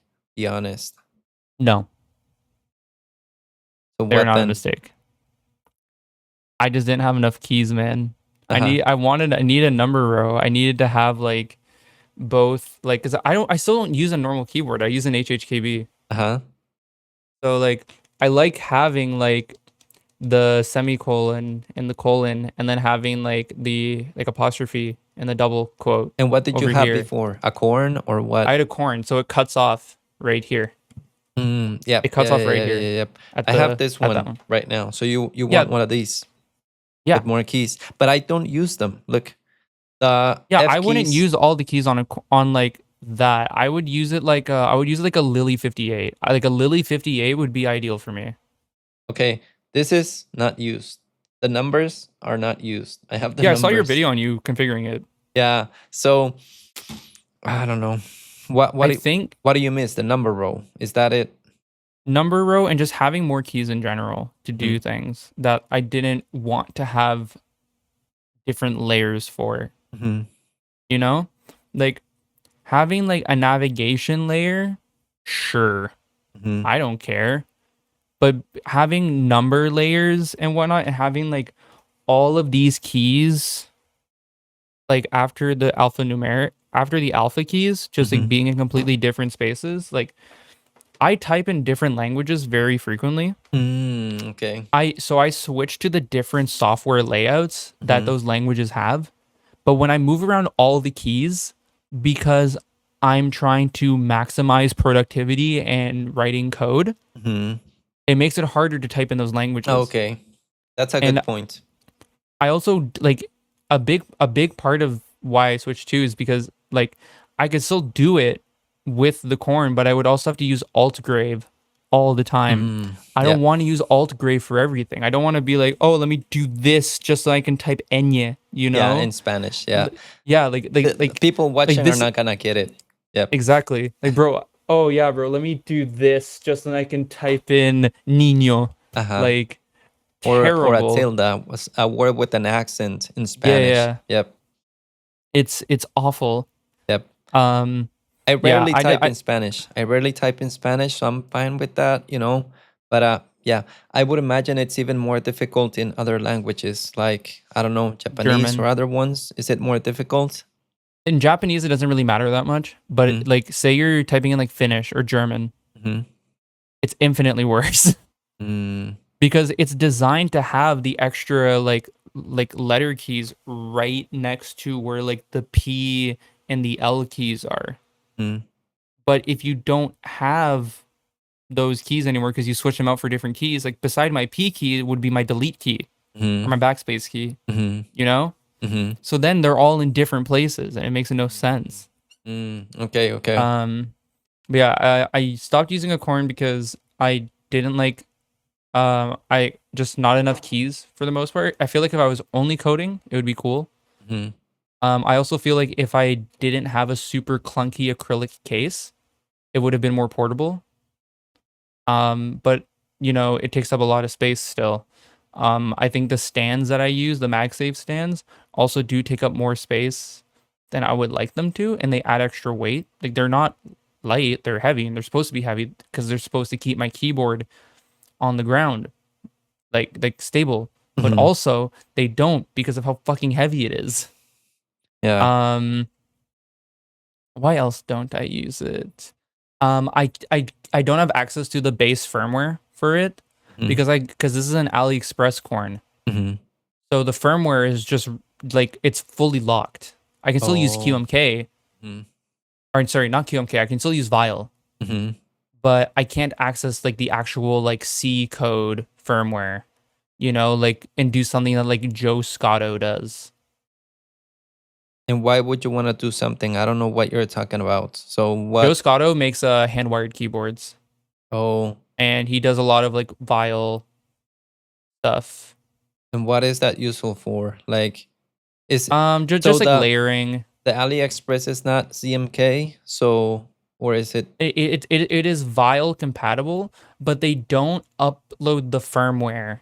Like the seller doesn't upload the firmware. They just flash the firmware and they do not give the firmware back. Like, so you can't really like update or do anything with it once you have it. You cannot modify like the keys. You cannot switch. You can. Yeah? You can, Okay. but you also don't know what they've done to the firmware. You don't know because they could be running a keylogger. You don't know. Yeah. Okay. Yeah. Makes sense. Like there could be some phone home stuff that you don't know about. Makes sense. But yeah, the final reason why I don't really use it right now, not like ignoring all like the portability problems that I have with it. My girlfriend bought it for me and she broke up with me recently, so I don't want to use it. So you're doing a berrinche, right? Berrinche? ¿Qué es un berrinche? ¿Qué wea? Berrinche? Yeah. I'm gonna Google this. What the fuck is a It's berrinche? like you're just acting like a kid, right? You're like, I don't want to tantrum? use it because I'm a little kid. I feel like when you're going through a breakup, it's a lot more deep than a berrinche, you know? Yeah, I'm playing with you, man. But you just don't want to use it. Yeah, right now at least. I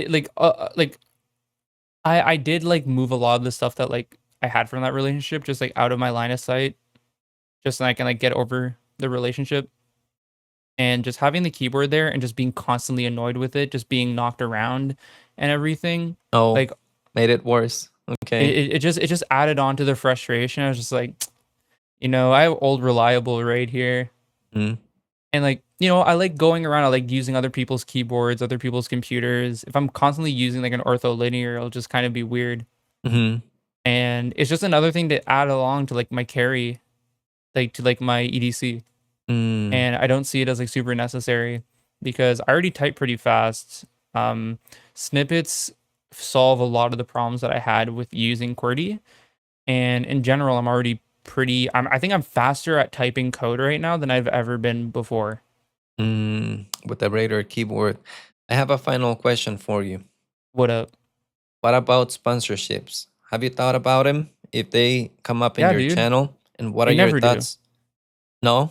I'm too small. Okay, no, but I don't upload enough. Okay, but when the time comes, and what are your thoughts on other YouTubers taking sponsorships? What would you think of Sylvan if he starts promoting Notion tomorrow in one of his videos? Or he starts Sure, I don't care. promoting a VPN service or something. Bro, fuck it. Get the bag, you know? We're Would on you the take internet. them? Would you Yeah, take of them? course. Dude, we are going to be small micro internet niche known personalities on the internet for only so long. If I can get anything out of this, that would be fucking awesome. I actually do voiceovers for this guy that I met on Reddit. Mhm. His channel is called Coding Jerk, and he's this Russian guy who makes like explanations on like low level Zig shit. Uh-huh. And he posted one of his videos on Reddit, and a lot of people were just talking about the AI voice, and told him, because it was so okay, it's actually so funny because the AI voice he got was like a fucking cowboy. It was like, howdy there, partner. Today Which we're one? going to be Show the talking channel. about Can you show the channel, or it's not? It's you, or you signed an NDA. I can't open up YouTube on this right now because I have it blocked because Hold this is my on. focus computer. Let me Coding Jerk. Coding Jerk, just that or without Yep. the? Coding Jerk, all one word. Let's see. Coding Jerk.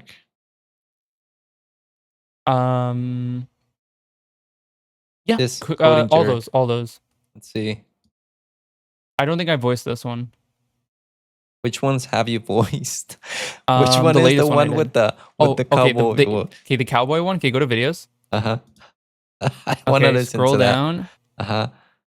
Did he Scroll bring down. it down or no? No, I don't think he put it down. I think it was his first video. Yeah, it was his first video. This one? Yeah. Because I Okay. did the video after that one. You did this one. Yes. Oh, okay. But the Zig 14 one is like, today we're going to be talking about Zig 0.14. I don't believe it, man. I don't Dude, believe it. it is so fucking funny. And yeah, and then I said like I will voice your videos for free. Oh yeah.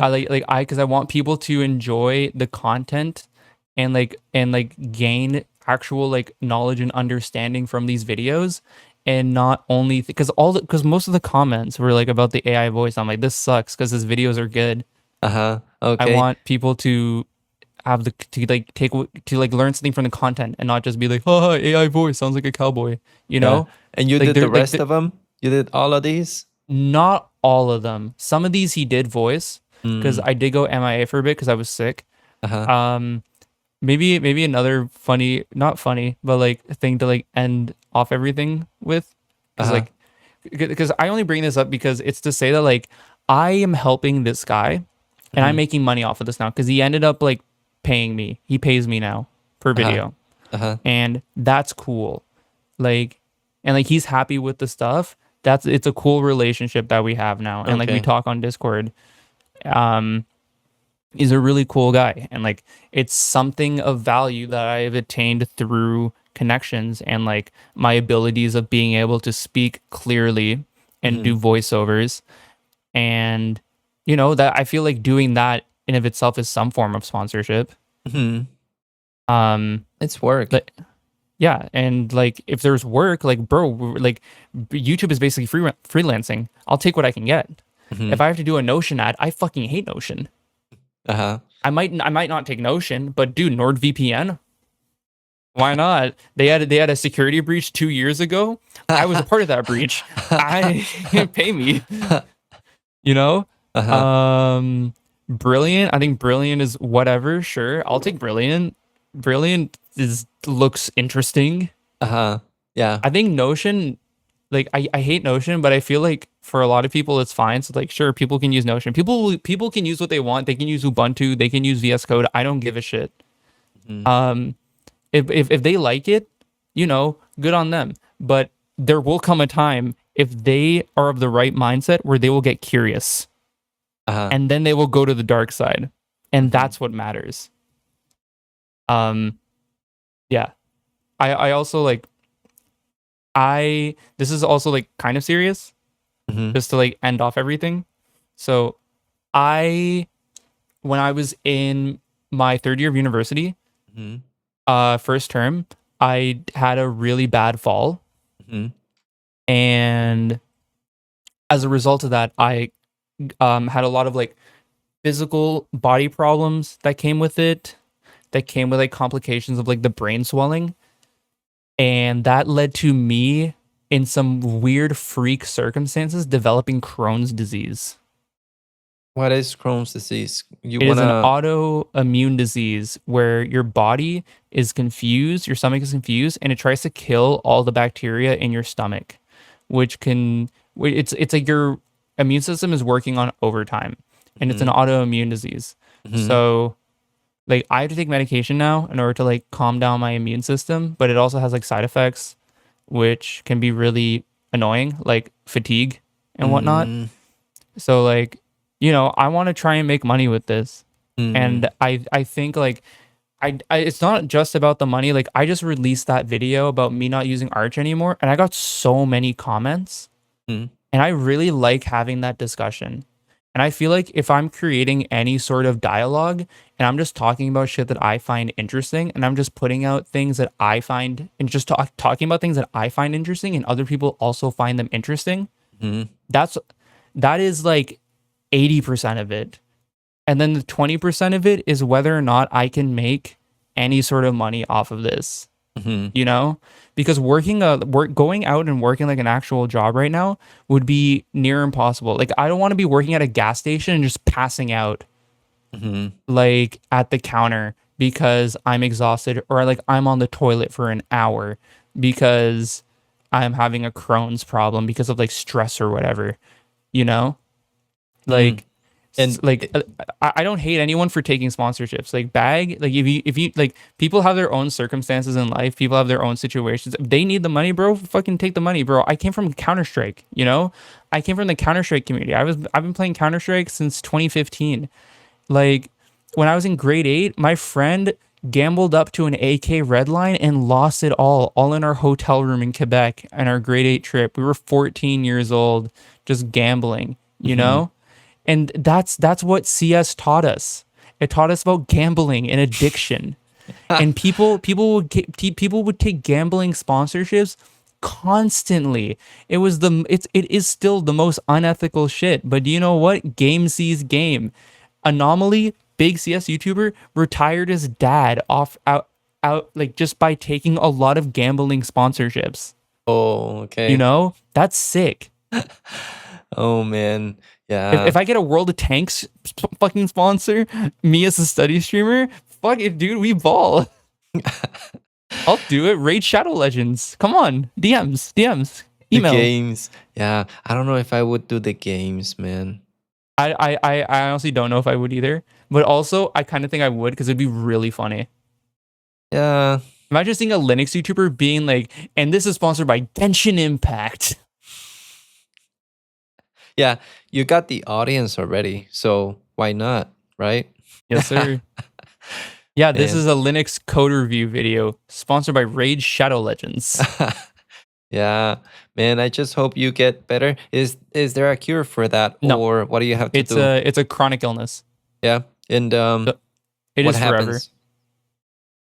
You just have to what? I just live off of like medication to like help mitigate it, and I also can't eat a lot of food. Like, dude, if I eat a little bit of spinach, it's over for me. Oh, really? It's fucking doomed. Yeah, any like hard fibers, it's over for me. Like Oh, I'm really? I'm done for like 2 days. It's really bad. And like if you don't watch your diet enough, you can start like basically creating holes inside of like your intestinal lining. So like people, like if you see people online that have like Crohn's disease and they have like, have you ever seen someone that has like a little like poop bag on like their side or something? Yep. Yeah, that's called a stoma. And it's when your intestinal wall is so damaged that your poop has nowhere else to go. So they've removed so much of your inner lining. So instead it's in a bag. Those are in cases that are super, super extreme. I'm the farthest away from that because I only developed it 2 years ago. But people like that probably developed it when they were kids and didn't know. And didn't realize how bad it was. So I'm fortunately on a very good side relative of having Crohn's disease. But, you know. And you live in I'm a first world country. You have access to health. So, yes, sir. God yeah. bless Canada. Yeah, man, I hope you get better, and thanks for sharing that as well. Appreciate all the time here. We've been for what, 3 hours almost? I Damn. don't know, man. Yeah, 3 hours. I'm going to leave the link to your YouTube channel in the video description. I'm going to share the video. Remember that it's gonna take a little while because I have other videos that I Yeah, I have know, I to know, I edit know. and share. Okay, so thank you very much. I also want to thank the supporters, the people that support me as YouTube members. The first CEO, it's Web23, web23.com. I don't have sponsorships, but I have these guys. I have a few of them, that contribute to keep the channel going. So thanks everyone. Any final words, Tokisuno? Become a member of Linkarzu. Give him your money. And then after that, give me your money. Give me your money afterwards. You have I memberships already? have members. Yeah, I have members. I'm partnered. Yeah. Yeah, I've been partnered for a bit. This is the one time I've ever been partnered on YouTube, and I've been like so happy about it. But like, do you know like when you go on like YouTube Creator Studio on like the far right, and it's like your earnings, like how much you need to earn before you hit the $100? Yep. Yeah, bro, I'm at like $12 right now. I showed my dad yesterday. We were at the gym.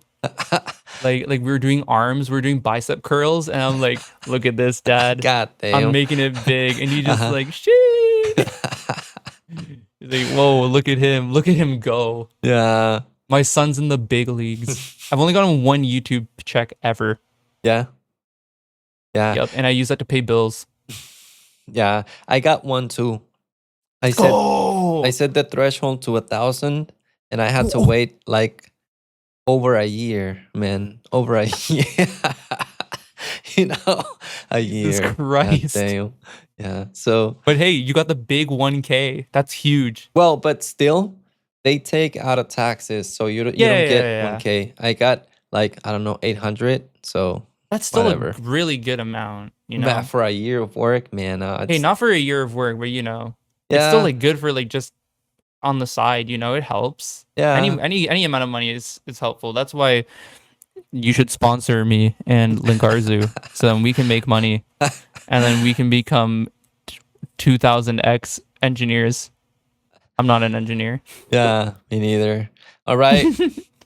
All right, Tokisuno. Thank you very much, care, man. Talk to you later. Cuídate mucho.